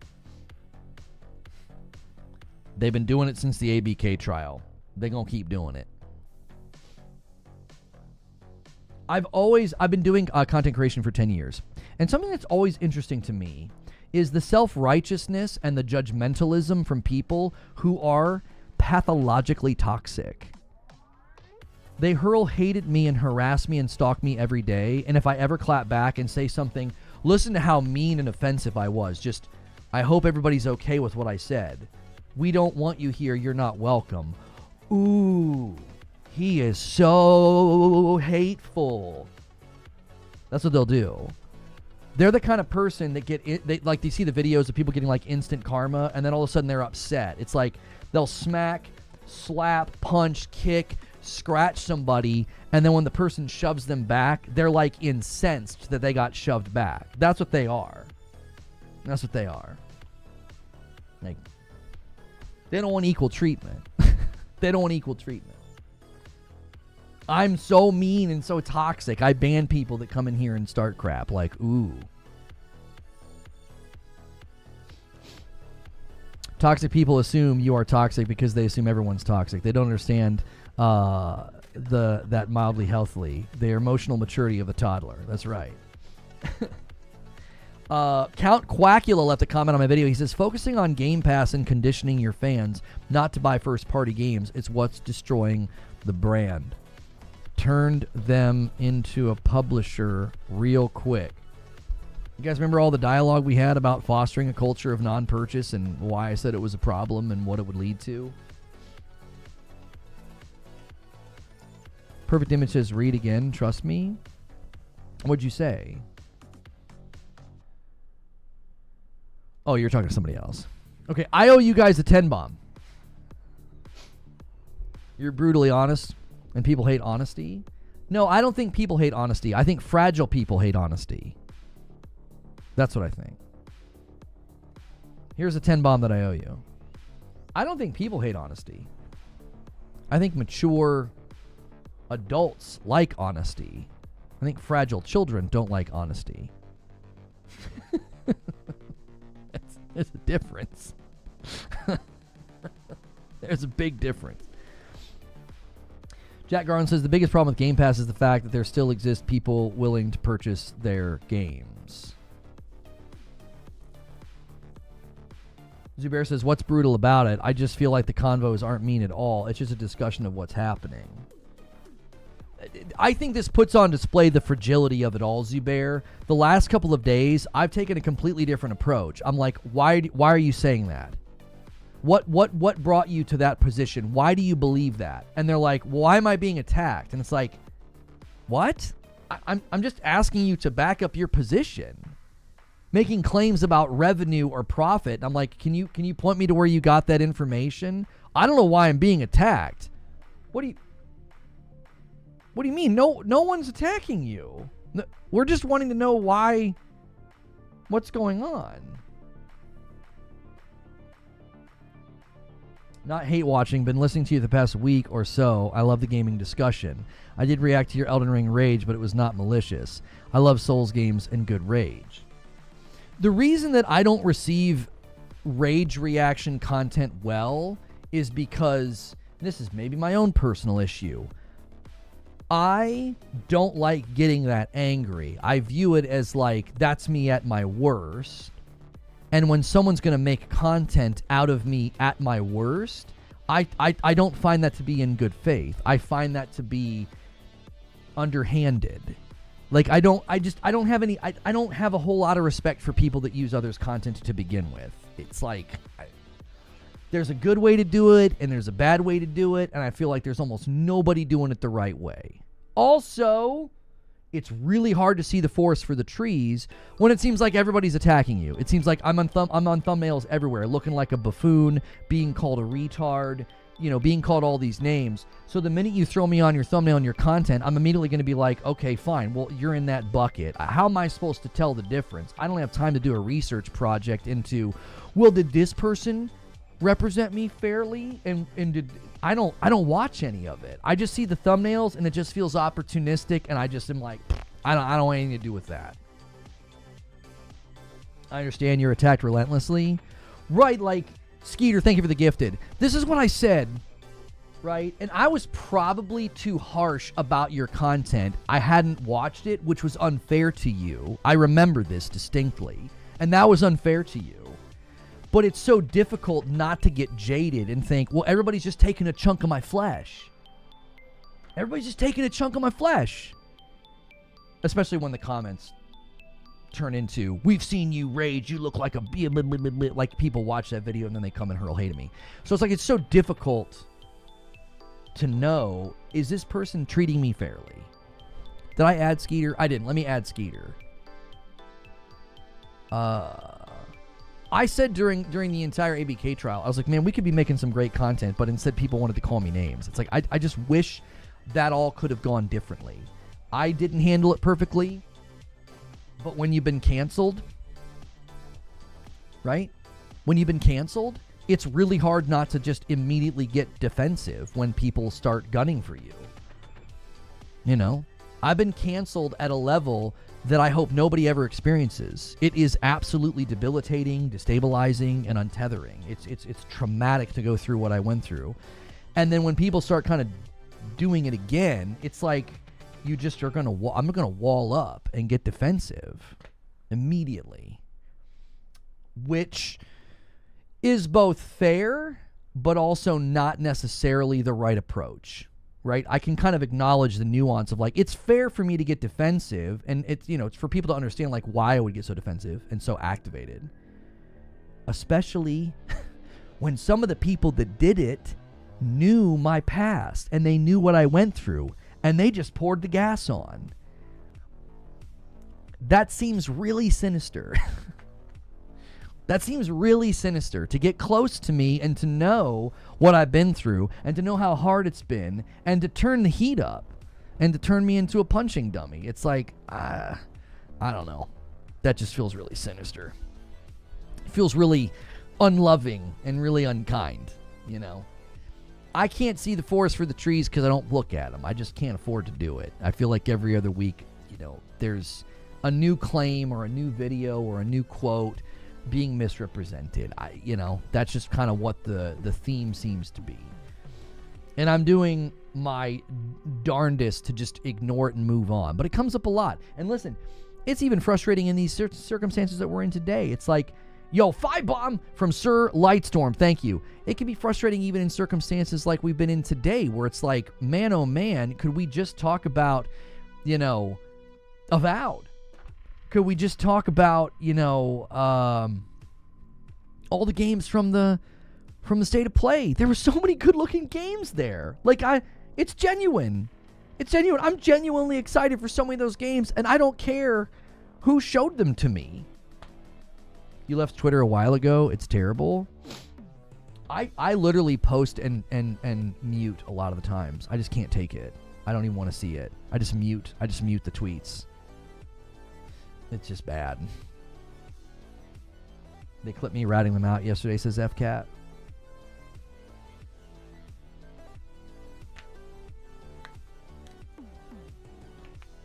I really don't give an F. Yeah, I mean, it is what it is. People have to choose their path in life. I can't choose it for them. I've just always called people to be, you be charitable to me, I'll be charitable to you. Why can't we make content with each other instead of make content about each other? I don't know. I feel like one is better. I also feel like, let the hearer understand, I feel like the history of YouTube proves one engine is better for growth and long-term health, and one engine runs out of gas. A lot of really big creators out there got where they are because they worked together instead of working against each other, but whatever, People like that click rate. They like that click rate, the salt farm, the hate farm, the throwing people like me on a thumbnail, making fun of me. Boy, oh boy, does it get good results. But it's not going to last. I tell you what lasts. Collaborative work, working together. I don't know. Something to be said for it. I'm glad the new Soros game has permanent progression. I hated losing myself in Returnal. Oh, but you didn't. Halfie. Man, oh man. Maybe this is a video. Maybe it's not. I know that Returnal probably doesn't get good. It might get good clicks now. I think people are probably going back to it. There is permanent progression in Returnal. They just don't show it to you as well as they probably could have. I think they could have done a better job with that. Returnal's one of my all-time favorite games. I think they could have done a better job with showing you that you actually are making progression. You are. The more you use the weapons, the better they get. So the next time you find the weapon, it's better. So I'm going to have an easier time in Biome 1 than you. Not just because of experience, but because of the items and the guns that I find are better. But you don't know that. There's not see, a classic rogue, you come back to base and you're here's all the things that you've unlocked or you get, so now you're stronger. Returnal doesn't do that. And because Returnal doesn't do that, I think what happens is your brain gets dislodged from a sense of progression, and you're well, I'm all the way back at the beginning. What? And it's no, you're not. You are, but you're not. I mean, you are, but you're not. I wish they did a better job with that, because good golly, it's a satisfying game. I feel like there's a hump that you get over with Returnal where your runs start to feel better because you've invested enough time to where you've unlocked enough relics as well, because you're spending ether. You spend ether before you go in, so you unlock the relics, you have better weapons, better perks. Buddy, the perks will make a huge difference in your run. You'll melt a boss with the right perks, and you'll be like, this game is amazing.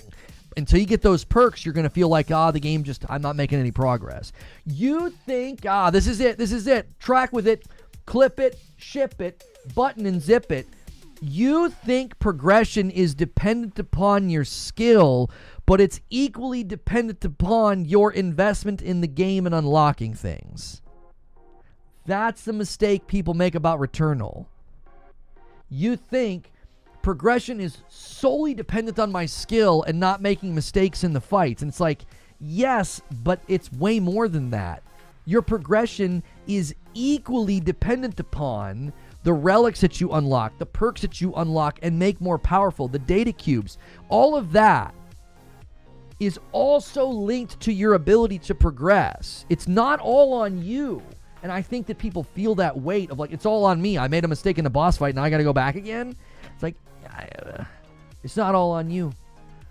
You got to hear me say that. If you play Returnal and think it's all on you and your skill level, it feels insurmountable. You're like, well, I made a couple mistakes in the boss fight, and now I got to go again. That boss fight will feel completely different if you put 10 more hours in, unlock some stuff, upgrade some stuff, and you go back and you melt him, and you're like, okay, I get it now. That's my best commercial for Returnal I can give you. Alex with a 14-month subscription. This gen, I was able to catch up on the majority of the PS4 games on my PS5, so I'm not complaining at all here since people were saying the PS5 gen is lacking. Ghost in the Garage says, when you get the right parasite and perks and weapons, literally you're godlike. That's what I'm saying. That's what I'm saying. It's the game. There's transformative moments in Returnal that you're missing out on because you think it's all on you. When Lono says level up your weapons, he means the Hollow Seeker. This is correct. All you need is the Hollow Seeker and Portal. That's it, and you're good.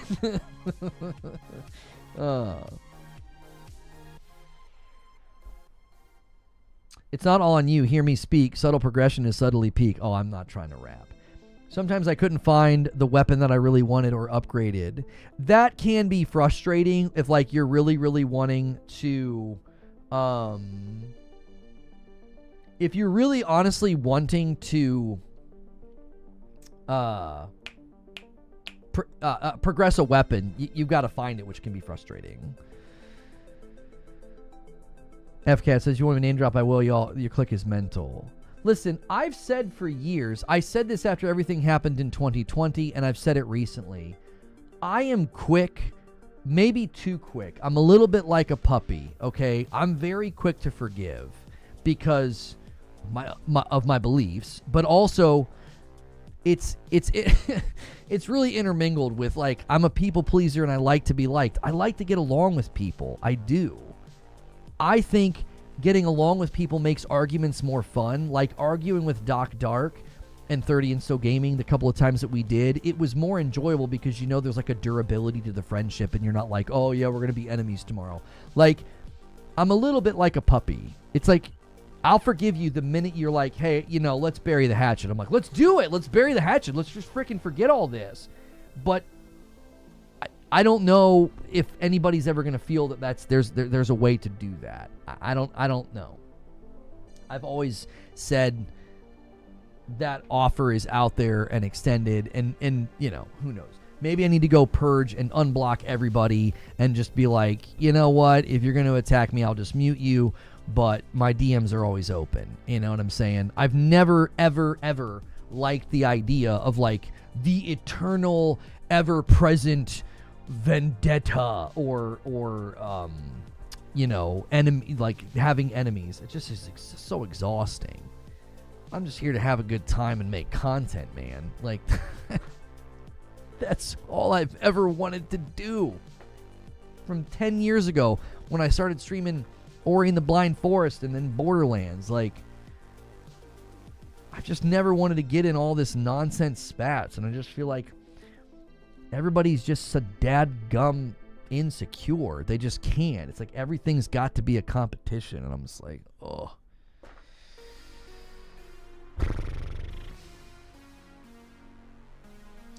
You and me had our fallout, Lono, but I looked into the situation and had a change of heart. I'll give people, maybe I'm not bad about that. Maybe it's a good thing, but man, I'll give people second, third, fourth, fifth, and eighth chances. As long as you don't invoke my family, there's that, to me, the door is always open. The people that invoke my family, that's beyond, you know, even Tim Dog and I, you know, buried the hatchet, you know. Did he get his account back? Anyway. Let's read some of the comments on the Xbox video. We got some more comments here. And if you guys haven't checked out, I have videos on Soros. I have videos on Borderlands. They've all hit recently. Days Gone Remaster. I honestly think Returnal is the best game released in the last 5 years. It is so good. I still think it's PlayStation's most original game this gen. I think it's their most original.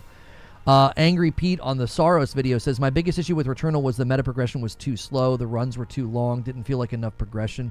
Soros sounds like it will be an issue. Looking forward to it. They let you suspend a run and come back later now. Jump back in. Jump back in, dude. They let you suspend runs, you know?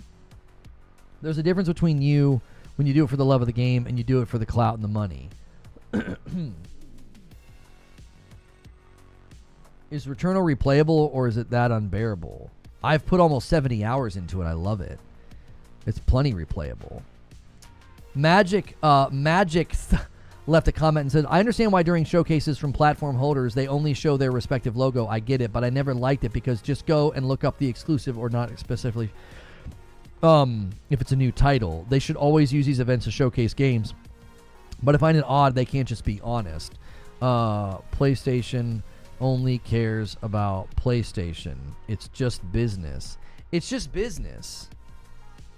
It's not personal. Does this mean Returnal has quick resume?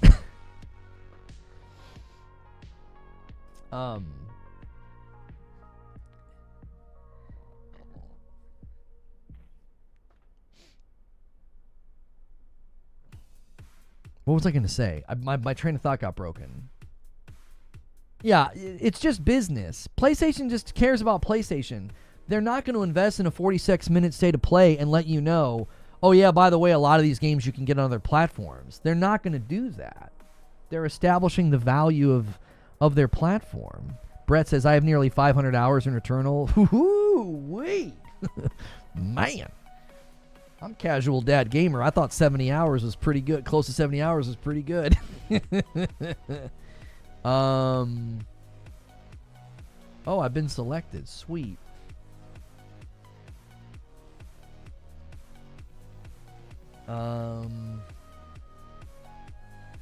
Okay, dope.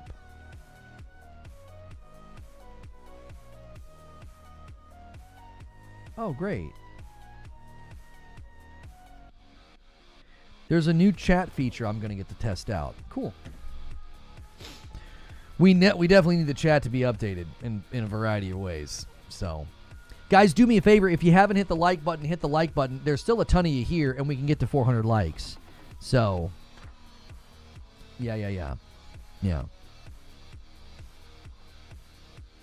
What do you go by?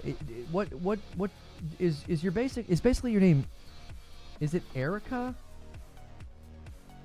Erica's for the win. Okay, I get it. Erica. Okay.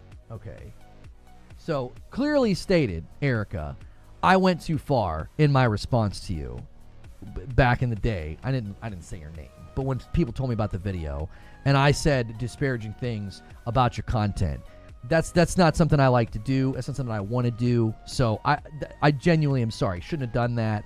If you were doing it in a lighthearted way, you know, I get it. And yeah, I blew my whole lid to the point that like we basically had to say in the next video, I was like, we aren't going to do this if I get that angry. I like committed. I was like, if I get that angry again, we're done. Like I'm committing to not getting that angry. I don't like doing that in those kind of games. So, and I didn't. Right? I didn't. If you actually watch the rest of that playthrough, I actually keep a lid on it. Like it was something that I was working on personally. So it felt a little like they got the clip, they went back and found it when I really lost my cool. It was something that I didn't want to do. I hated doing that. I remember my Sekiro run. I just got so discouraged at Ishin. I almost quit, and I was so glad that I didn't, you know. Look at this unrepentant a-hole repenting. I get why you did it. I just want to clarify. Yeah, and you know what? There was somebody in our community taking up for you that day. I believe it was JC. JC, if you're here. I believe it was JC. And he was like, It wasn't mean-spirited, Lono. It wasn't mean-spirited. And I was just, like, too prideful to see through it. I was like, no, it's just... And, you know, I was just obviously defensive about it. Captain Morgan left a comment and says, if their next console has Steam support alongside a handheld device that integrates Game Pass well, I think people will have at least a reason to stay in the Xbox ecosystem. I will buy a device for my living room if it has Steam support. I would 100% do that. I would. Oh my gosh, I would do that. I would be playing the snot out of some of those, like Karate Survivor. My gosh, I'd be playing that. And then Deep Rock Galactic Survivor. Oh, I really hope that Deep Rock comes to console and they do local co-op. Deep Rock Galactic Survivor is so fun. It's so fun.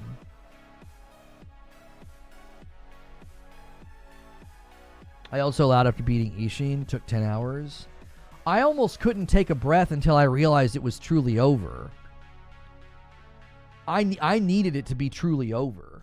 Like, I thought they were going to fake me out or something when I finally beat him. That was a big moment. I was like, oh my gosh, I actually did it, because I didn't think I was going to be able to do it. It was very analogous to my life at that point. Like, I didn't think I was going to be able to continue making content. I thought I was going to have to quit, you know.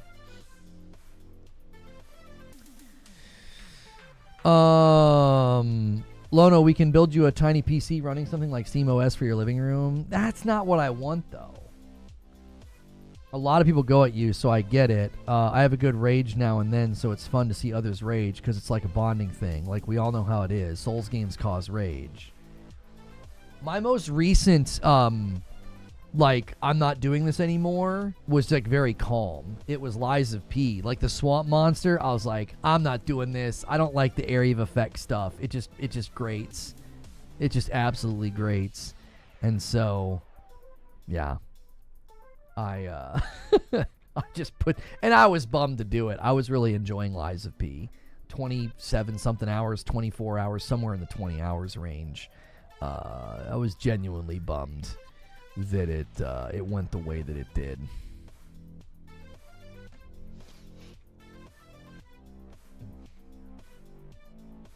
Latency monster used to get Lono a lot.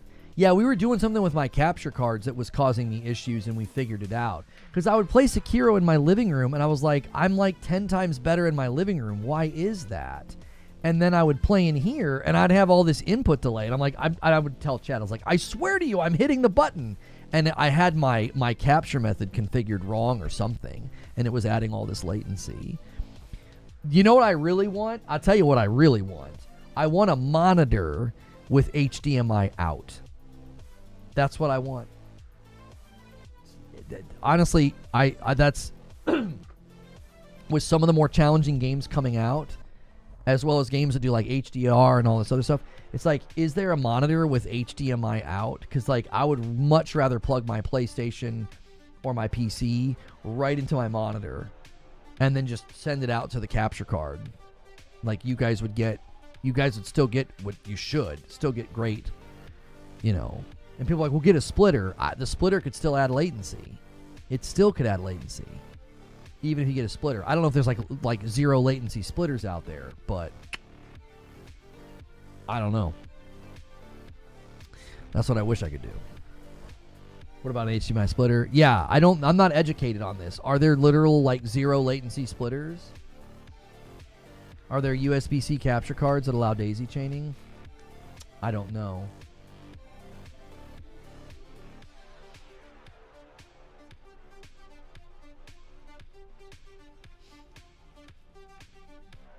Xbox isn't selling consoles now, so that makes them think that they are going to sell more next generation.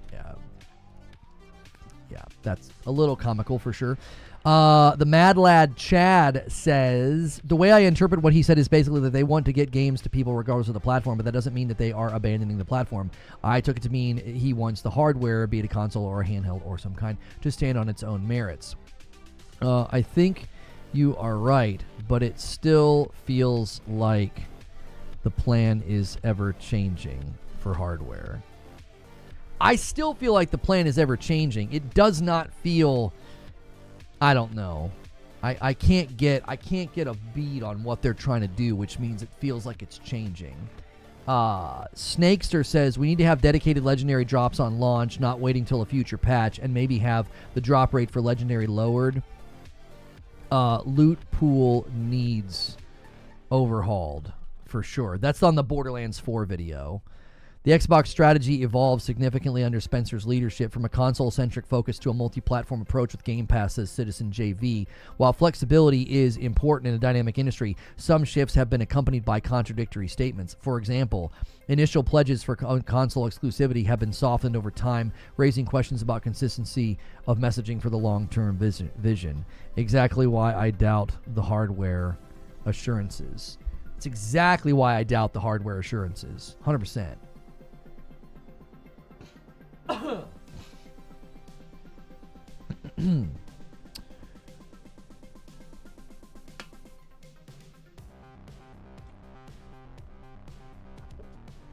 of my biggest rage moments wasn't from a Souls game. I usually expect to try multiple times on those. I was at the final boss of Venin Birth by Sleep. I raged so hard because I couldn't understand.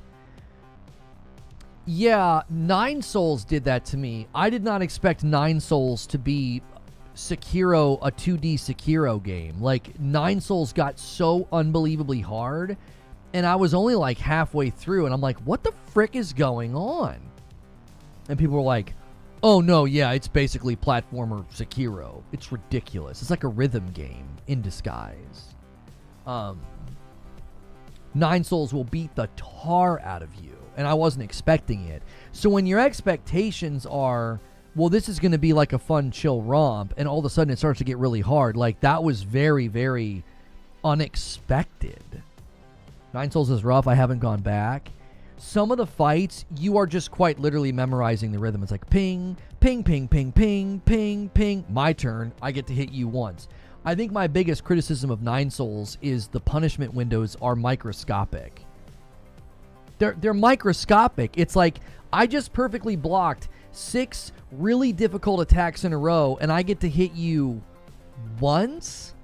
And a lot of the attacks are chained, so if you miss one, you get juggled, and you get stun locked, and you get killed. And it's just like, I don't know. I've never liked where one mistake cascades into 8 hits, and then you're dead.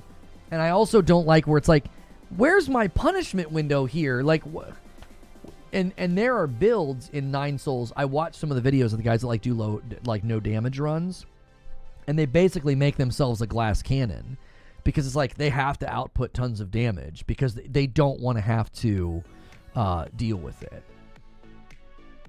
They don't want to have to deal with like how many damage cycles is it going to take to beat this guy. So they build around high damage in Nine Souls. Because I was watching some of those no-hit runs, and they are chunking the boss. And I'm like, I'm not chunking the boss like that. And I mean, I'm doing all the things I know to do. So, yeah. You platinum Nine Souls last week. Great game. Final boss on the true ending took me about 90 attempts. Jiminy Christmas. I don't have that. I just don't have that endurance. I'm just old man status, dude. I'm old man status. I am grumpy old man. I've just accepted it. I'm 43. I'm not trying to beat a boss 90 times. And the times that it's going to take me to beat that boss 90 times, I could be playing another game. You know? Best defense is good offense. They can't hurt you if they're dead. Right. Want the best showcase, get an Xbox. Want the best games, get a PlayStation. Stop. Every time he appears, he says something different. I've seen Jenga towers more stable than Phil's statements. Okay, that's funny. Ubisoft is confident. Yeah, they've basically set their review embargoes, and AC Shadows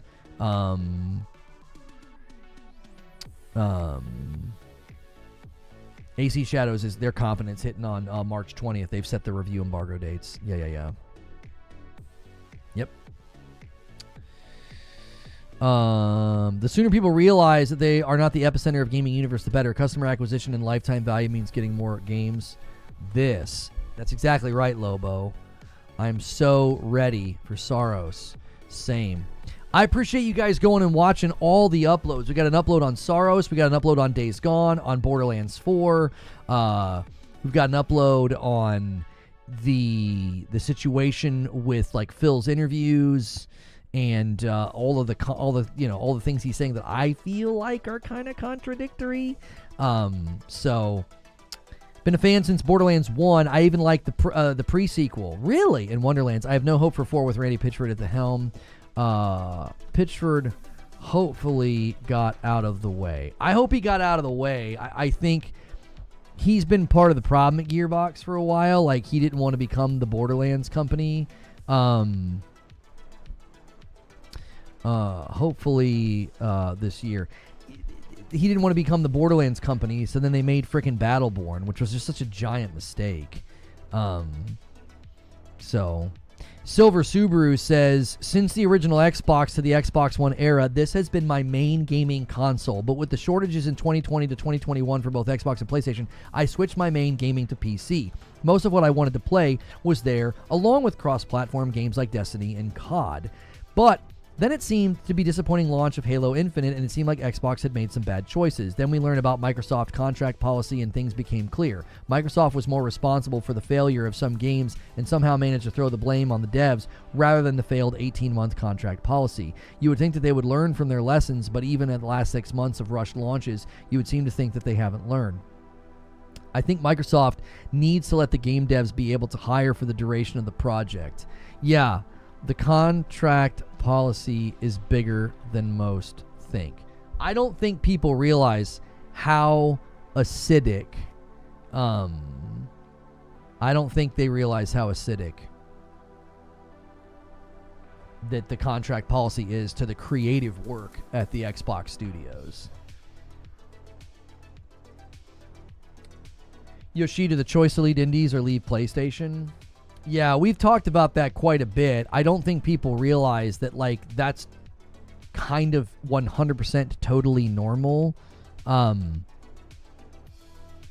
it's totally normal to say, we're going through a leadership change, this is your new position. And, like, you either take the new position and the new responsibilities, or you got to go. They can't restructure the leadership and be like, oh, but we're not going to do it if you don't want to. You know, we've made the executive level decision to shift people around, you included. But if you don't want to, we just won't do it. It's like, that's such a non-story. It's just such a non-story to me. It's like, they did the same thing with Sarah Bond, Matt Booty, and Phil Spencer. And I don't think any of them were, like, given the option. They were told, this is your new job. Like, that's it. It's such a non-story. I think people just really, really like Yoshida, and they feel like he was mistreated, and so they're angry. And I'm like, okay, that's an emotional response. That doesn't seem like a factual, like a facts-based response. It seems way more emotional than needs to be. Yeah, I played the first Berserker Kazan beta before they did the demo. I did the beta. I got into the beta, and I liked it a lot. Yeah. I've been meaning to download the demo and try it on my Pro. There was a couple of times where I felt like the frame rate was inconsistent. So, okay, here's what we're going to do.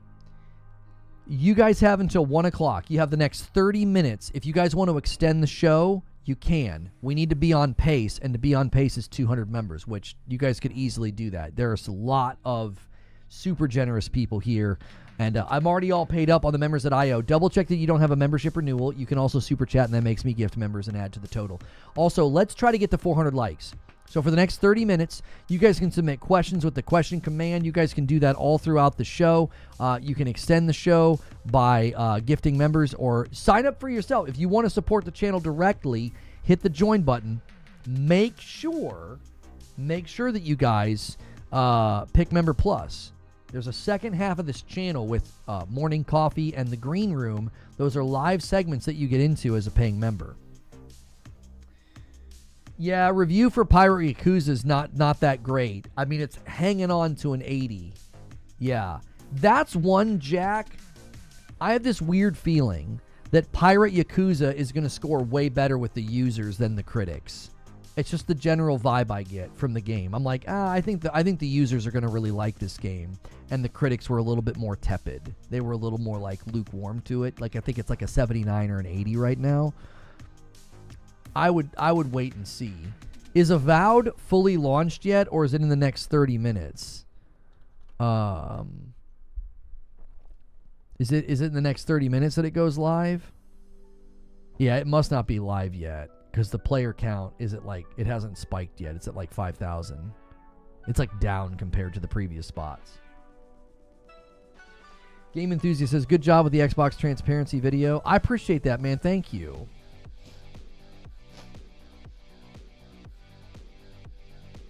What goes live? Today is the official release date of Avowed. And I was going to watch and monitor the user score because Avowed did well. It didn't do amazing. It did perfectly fine with the critics, and it did fine on Steam. And I was like curious, once it officially hits Game Pass and once it's the official launch date, I was curious what the review scores were going to look like from the users. Okay, 29 minutes. Okay. Yeah, it doesn't look like Pirate Yakuza is bad. It just looks like it's getting it's not getting the Like a Dragon Infinite wealth scores, which were like really high. It just seems like it's like, okay, solid 8. Again, I wouldn't be surprised if the score of Pirate Yakuza is stronger with the users. It's just the general, that's just like a gut feeling that I have about that game, looking at the trailers and stuff.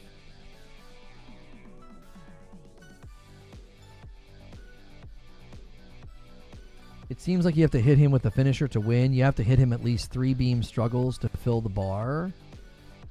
What are you talking about? I don't know. What game are you talking about, True SSJ Havoc? Fuzzy Muffin left a comment on the Xbox transparency video. I still think the showcases will be about Game Pass. Xbox might as well die off, and that's what they do. That's all they have going forward.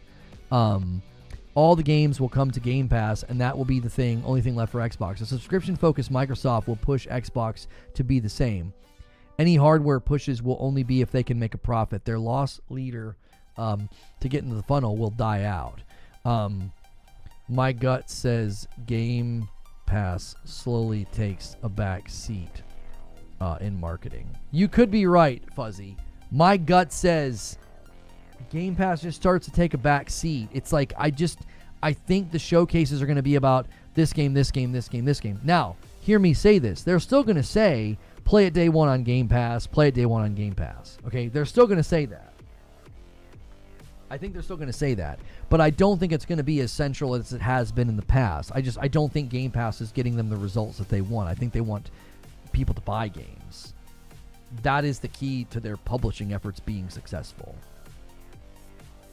You don't see Game Pass continuing? I don't think they're going to discontinue it. I just think they're going to backseat it from a marketing perspective. Retro submitted the first members question and says, hey, Lono, what's your take on Rainbow Six Siege X? Have you seen the trailer? Also, are you playing Marvel Rivals? These are games that I don't really touch. They're just not for me. I can't do PvP games. I don't like them. I played, Quake 2 and Quake 3 and Unreal Tournament and Call of Duty probably for 15 years. I was just constantly in PvP games, and I'm just to the point where I don't have any interest in them.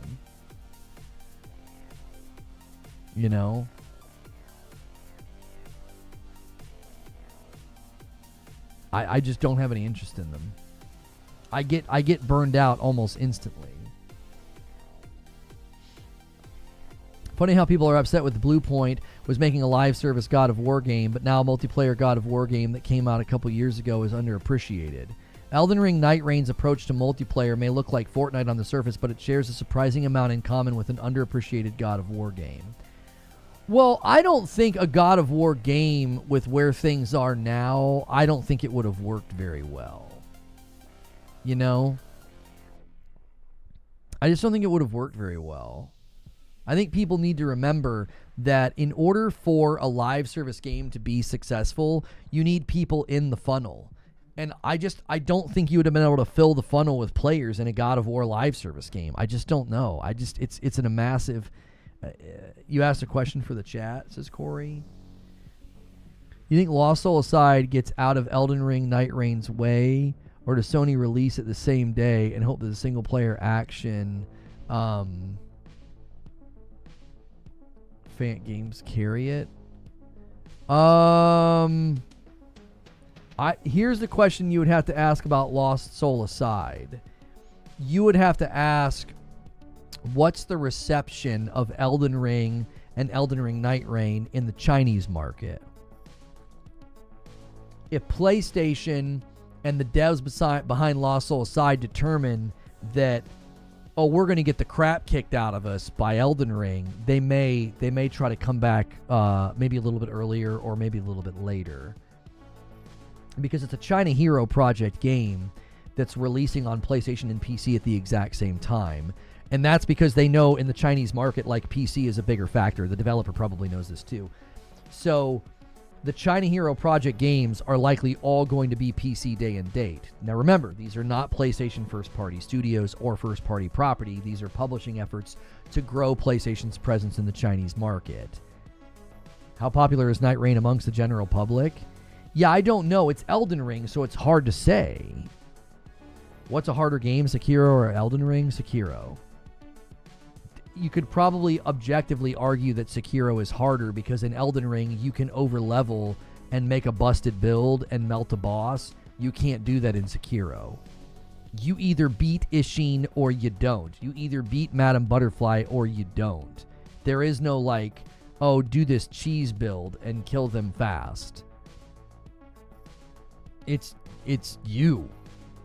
Elden Ring, I used Black Knife Tiche and they killed bosses for me. I would get annoyed with the boss and just let Black Knife Tiche kill the boss for me. You can't do that in Sekiro. I think to this day Sekiro is the single best melee-based combat game in existence. I think it's the best. It's pristinely built. It is just, yeah, it's excellence in design. It really and truly is. People are like, no, Bloodborne's better. Listen, I know people love Bloodborne, but in a melee-based game, I don't think anybody touches Sekiro. I think Sekiro is king. It's pristinely built. I think it's just excellence in combat design. I really do. I think Sekiro is very smartly built, and I think it's really hard to compete with it. Ouch. Because in a lot of games, even like Dark Souls 3, you can overlevel and get kind of strong and have kind of a build that can kind of invalidate, a boss or shorten cycles of fights and stuff. Like, I don't know.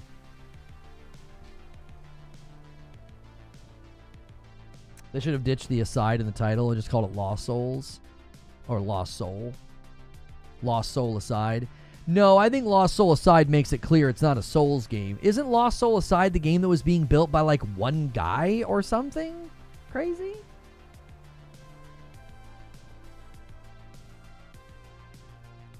Night Rain's not going to hurt it. It's going to be a fun spin-off game that they play with your homies in a jolly co-op.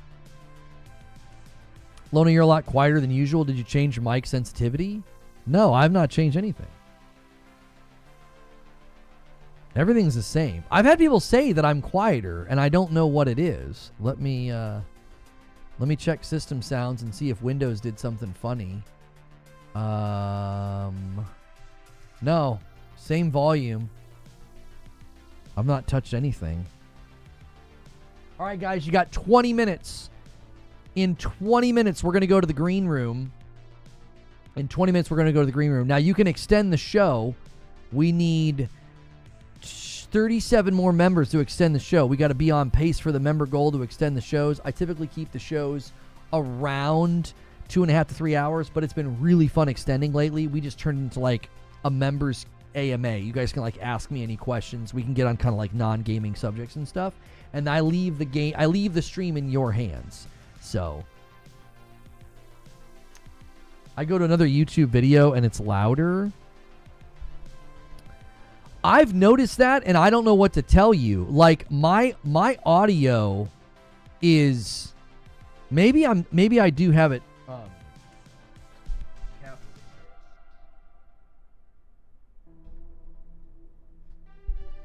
It's possible that I should be a little bit more comfortable just like being in the red up at the top. I mean, my mic, my mic couldn't be more sensitive, but I can push the preamp a little bit. I could push Windows a little bit. I could push the preamp a little bit. Maybe I should just be more comfortable landing in the red, getting close to like the -50. It might be OBS freaking me out because like the area of red is quite a bit smaller now. So it's like as soon as I get there, I freak out. But you can land in the red on the equalizer and you're not distorting. So as long as I'm not distorting, it shouldn't. It's great. I just gave it a little bit of a boost. You sound loud and clear over here. I do know that I'm quieter compared to other streamers, but sometimes I wonder if that's because I'm not pushing my microphone or my gain beyond where I should, and so it's a crisp, clear sound, and then you just have to turn up a little bit. I don't know. Maybe when you listen to these other guys, they're louder, but maybe it's distorting more or something, and maybe they just don't care. You can put a limiter on OBS as not to peak. Hi, it's me from yesterday. I joined. Good to see you, Death Knight. Thank you, everybody that continues to join. A great way to help us with our member goal is to hit the $ at the bottom of the chat. If you are Member Plus or VIP, your renewal counts every month. If you upgrade, it also counts. We count those as double. So there's a great reason to upgrade your membership or sign up brand new, and then you get to add to the total. And we got a question right here. This is something that members can do. Otavio says, did you guys talk about Mike Ibarra's tweet about initiative to transfer accounts from Xbox to PlayStation for preservation? I mean, I think Mike Ibarra he's taken some swings. Maybe he didn't appreciate how he left Activision Blizzard. Maybe he didn't appreciate the takeover. I don't know. But it's like, they're not going to do that, bro. He understands the business. He's been in the business for a long time. You understand that degree of license transfer is never going to happen. Ever. Like, do you think all those third-party games that you purchased on your Xbox, do you think those publishers and developers would be okay with your game just transferring to another platform? Do you think that they would be okay with that, Mike Ibarra? They wouldn't be okay with that. What do you mean? Right now, one of the leading reasons that you can't cloud stream a game is because of the EULA, the end user license agreement. The terms of service says no, you can't cloud stream this game.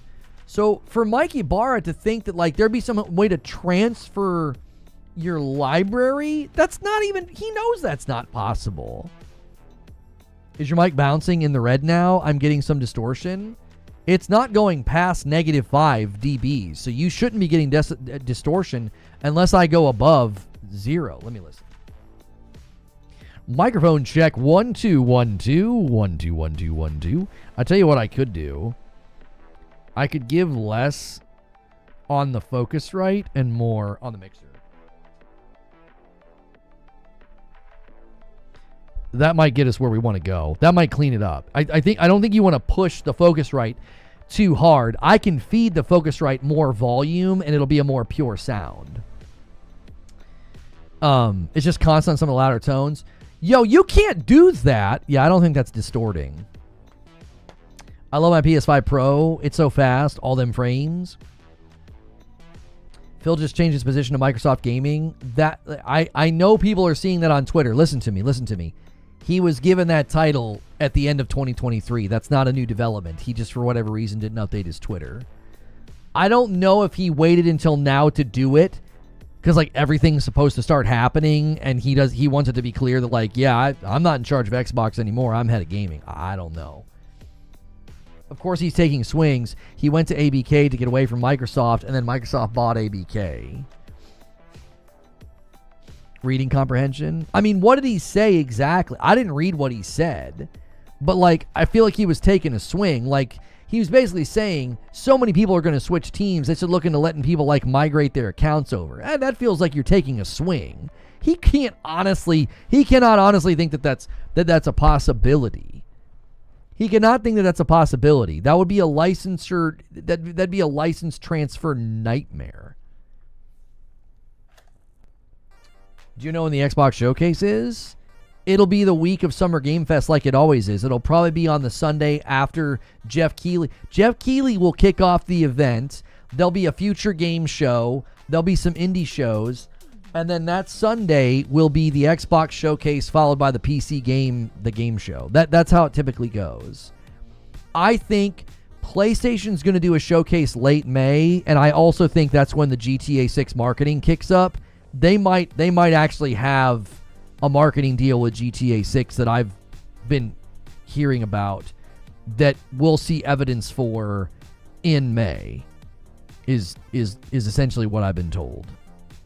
Yeah, and the PC game show is always, it's worth watching for Frankie because she's about as cute as a postcard, and she's super charming, and she is very nice. I've met her in person. And Day 9 is really nice as well, but holy mackerel, the writing and humor is just, they almost intentionally make it cringy. It's tough. It's tough. Can you show, here's a question from Jack Garland. Can you show us the other view of the other side of your studio? I wonder what you look at all day when you're working. Well, this camera lets you see this corner that's just so unorganized. I'm supposed to get shelving, and I'm so late. When I'm not in this chair or making videos, the last thing I want to do is be in this office. I don't want to be in here. As far as what I'm seeing,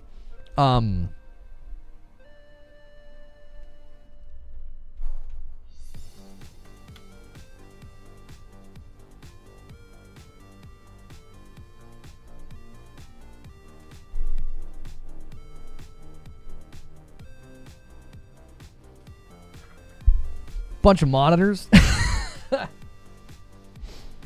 Yeah, the other wall is a shelf with heads in jars. That's right. So the actual gamer base for Nintendo is at the most 30 million. Lono DIY shelving stream goal. No, we found these shelves that light up. I'm sorry, I left it on that scene. We found these shelves that light up, and we were gonna put them in between the soundboard, the sound dampeners over there. I just don't want to do it. It's just a bunch of freaking stuff that takes time and measurement, and it's easy to screw up. And I think we'll get a trailer even before May. I got my sights on March and April. Yeah, I think if they're going to do anything in April, it will be in response to them saying, it'll be in response to them saying, hey, we're good to go. The game is coming this year. No delay. Because their next earnings call's in April. Eugene says Nintendo's MAU is around 125 million. Just stop. Wait, is somebody claiming that Nintendo has a significantly larger MAU base versus PlayStation? Because PlayStation just hit 129 million.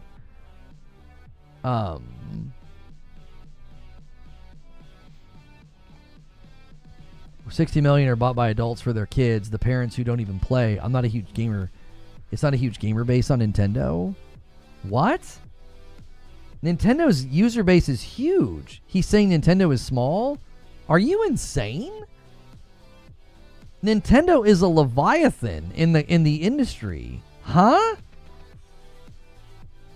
Kid gamer base? Lie. That's a lie. That isn't true. Have you ever seen the age breakdown of the users on Nintendo? What you're saying is literally not true. At an objective level, what you're saying is false. It's just some weird false narrative that anti-Nintendo fans run. It is not true.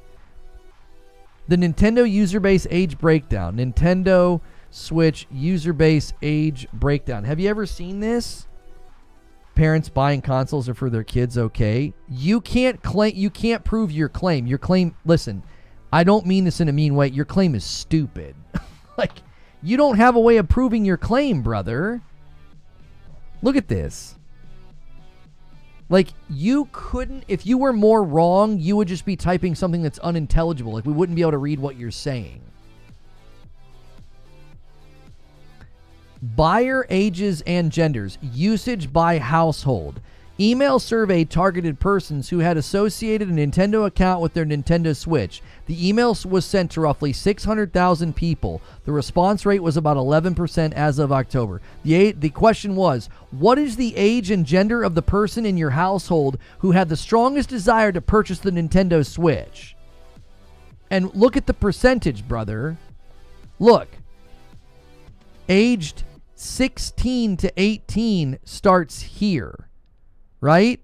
This color here is 19 to 24. So all the way from here, this 20, all the way over here, the vast majority are adults.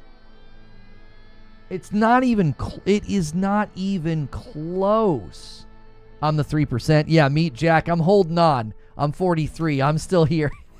I'm still here. I'm not in the purple yet, Jack. I'm holding on. 50% are under 18? False. Another lie. Not true. No, what you're saying is false. 20% plus 7 plus 5 plus 5 is 37%. No, this 20, homie, stop it. You have bad eyesight. Listen, no, this 20 is the 19 to 24. You are wrong. You are incorrect. It's 17%. 17% are not adults. Brother, you can't see the colors properly. That's the green. This 20%'s 19 to 24. 83% are adults. You are demonstrably and factually incorrect. Nintendo is not some child-dominated platform. It isn't. No, that you're wrong. No, you might be colorblind. I don't want to disparage colorblind persons. Homie, no. That's 37%. Oh my gosh. Do you see this color here? Do you see this color here? Do you see how it's above this 43? Do you see how this square doesn't match this square? Do you see? This square is attached to this 20. 19-year-olds to 24. You are wrong. Right down here. Look, it's simple addition. There's an orange, 12 and under. There's a lime green, 13 to 15. There's a slightly darker green, 7%. There are 3 boxes here of minors. There are 3 colors that represent the minors. You don't even, this is basic addition. You don't even have to look at the colors. You just have to look at the squares. There are 3 squares that represent minors. 12 and under, 13 to 15, 16 to 18. So we have to count 3, right? 1, 2, 3.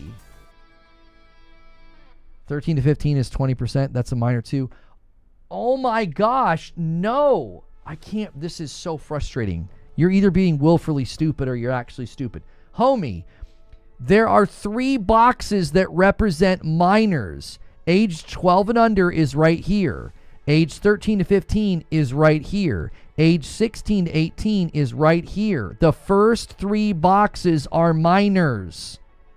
Like a minor, like what are we talking about here? The 20% is the 4th box, 19 to 24. Those are adults.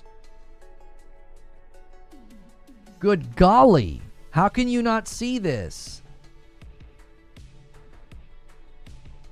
I'm gonna put this in paint.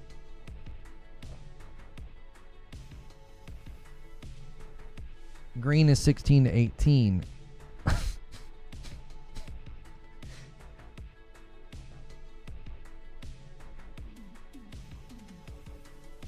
Too much talking about minors. That's what I'm saying, dude. Say Drake.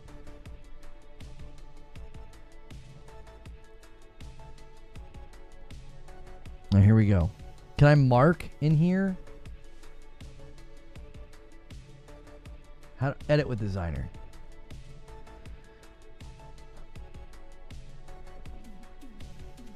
I just need the ability to draw. That's all I need to do. Ooh, that's too big. That's what she said.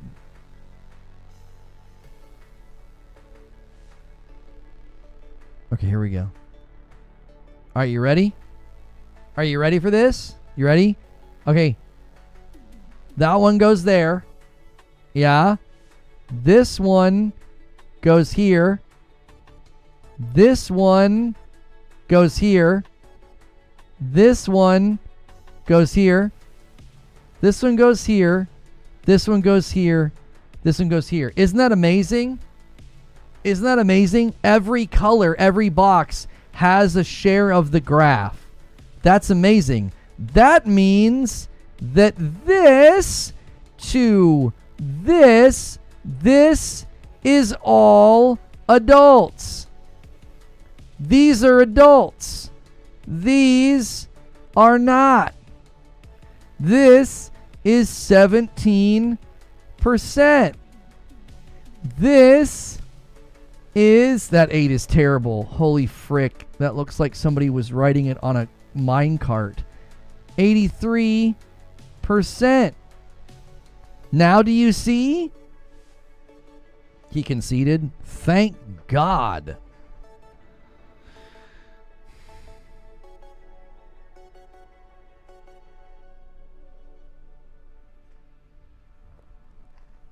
This is why...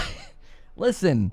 This is why when everybody says that, I'm like, what are you talking about? Nintendo is not a platform made up of children. It's quite literally factually not. I'm impressed. That was peak art. I was really proud of my straight lines making those brackets. John Always with the €5 says, instructions unclear, Confetto. We need a couple more super chats for confetti. Listen. I said you guys needed to hit 200 to extend. You got 7 minutes. 7 minutes. Somebody's got to save your bacon or we're going to the green room. You need 37 members. I deserve some members for that art presentation. If you can't do a membership, smash the like button. Get us to 400 likes. I deserve a little bit of love for the art. I feel like we need maths with Lono every day.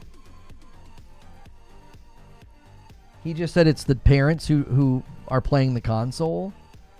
No, that chart was based on an email that said, who in your home was the most interested in buying the Nintendo Switch? Meaning adults were more interested in buying it and then subsequently playing it. The user engagement of the Nintendo Switch is not, it isn't. All right, track with me. Another stat that you might not know. I missed a resub. Sorry. Trill with the VIP. I think bro has a minor visual impairment. That's right. Just a minor one, though. And that bumps us to 164. Thank you, Trill. A little bit closer to extending the stream. According to Alien, that isn't true. All right, listen to me. If you're going to take a position that you claim is factual, and then when facts come out that are counter to what you're claiming and you're just going to dismiss them, nobody cares what you think. Because what you think is nothing. You can just make up whatever you want. Oh, I think that most of the people that play Nintendo are kids. Do you have any data to back that up? No, I just think it. Cool. Shut the frick up. Nobody cares then. You don't care either? Good. Then shut up about it. Seriously. Like... What's the point? What's the point in making a claim about the user base of a console and you don't care what the facts are? I think most of the people that play Nintendo have brown hair. What? Who cares? What's the point in even saying it? Shut your kids up? What do you mean? 1 in 4 people in Japan have a Nintendo Switch. You think those are all children? It's adults. It's commuters. It's people that want a game on the go. You don't even understand the demographics and how it breaks down and where people play it and where people buy it and where people use it. It's just such a dumb claim. Like, disparaging an entire user base based on no facts is stupid. It's so dumb. Leo Mara with 18 months. I'm glad Madam's enjoying Kingdom Come Deliverance and enjoying the story. She'll most likely guess the ending, but the journey is amazing. Thank you so much, Leo Mara. And bumps the line to 165. We are now 35 members away from extending. It's 1 o'clock. Are you guys going to buzzer beat again today? I've already got green room scheduled. I'm adding brown-haired people to Lono's hate list. I have brown hair. Okay, go on. Okay, thank you. We don't have to talk to you about it anymore. Petrov says, what do you think about the new God of War in Egypt? I kind of don't care where he goes. I just hope that it's awesome. You know what I mean? I don't really care where he goes. I just hope that the game is awesome. Can you guys do me one big favor? Can you do one big favor right now? Can you all double check the likes? Make sure that you press the like button. Make sure you've done it. And we're off. Yeah, I got to switch green room to not be private. And then I'm going to set up redirect and we're out of here. You guys have like maybe 60 seconds to buzzer beat today. I barely had time to get my work done yesterday, so I'm fine with it.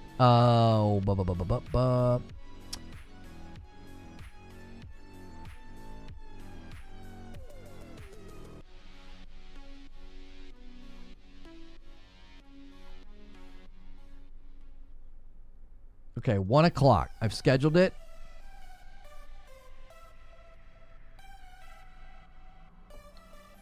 Boom, boom, boom, boom, boom, boom, boom. All right.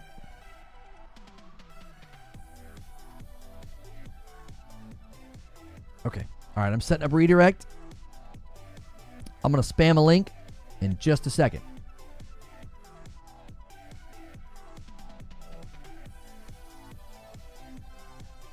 All right, 60 seconds. Save yourself a headache and get some of this. That's right. All right, see you later, Nitro Fusion.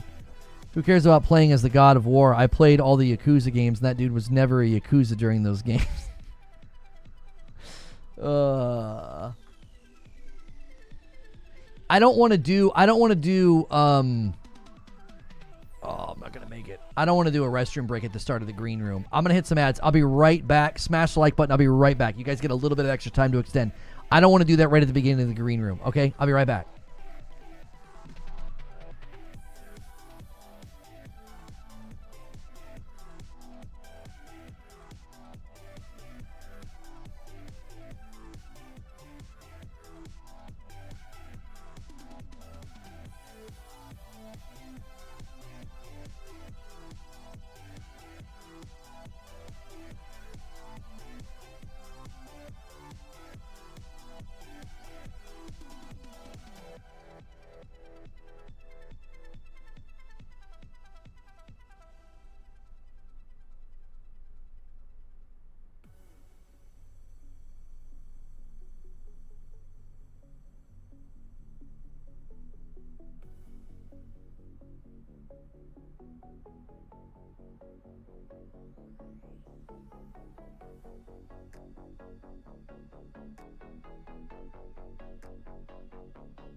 I am sorry.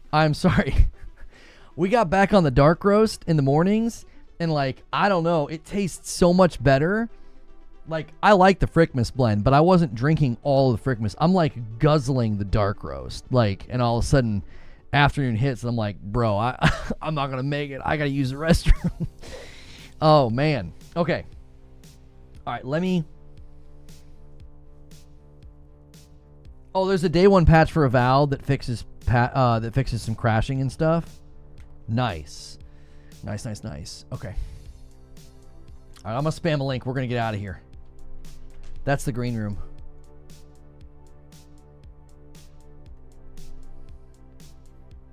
Thank you guys so much for being a paying member on this channel. If you're seeing this video, it means you are either Member Plus or above, continuing to inch closer and closer to that 600 mark of having 600 people at Member Plus and above. If you're watching the tail end of the previous broadcast, you can join right now. You can click join and pick Member Plus, and it would be a huge help to what I do here, and it supports me, and it gets you into extra content. If you got a gifted member, you can upgrade. It's $1 more, and you can do that. I am going to end the previous stream, though, and redirect folks over, and then I will change that thumbnail to show that we're no longer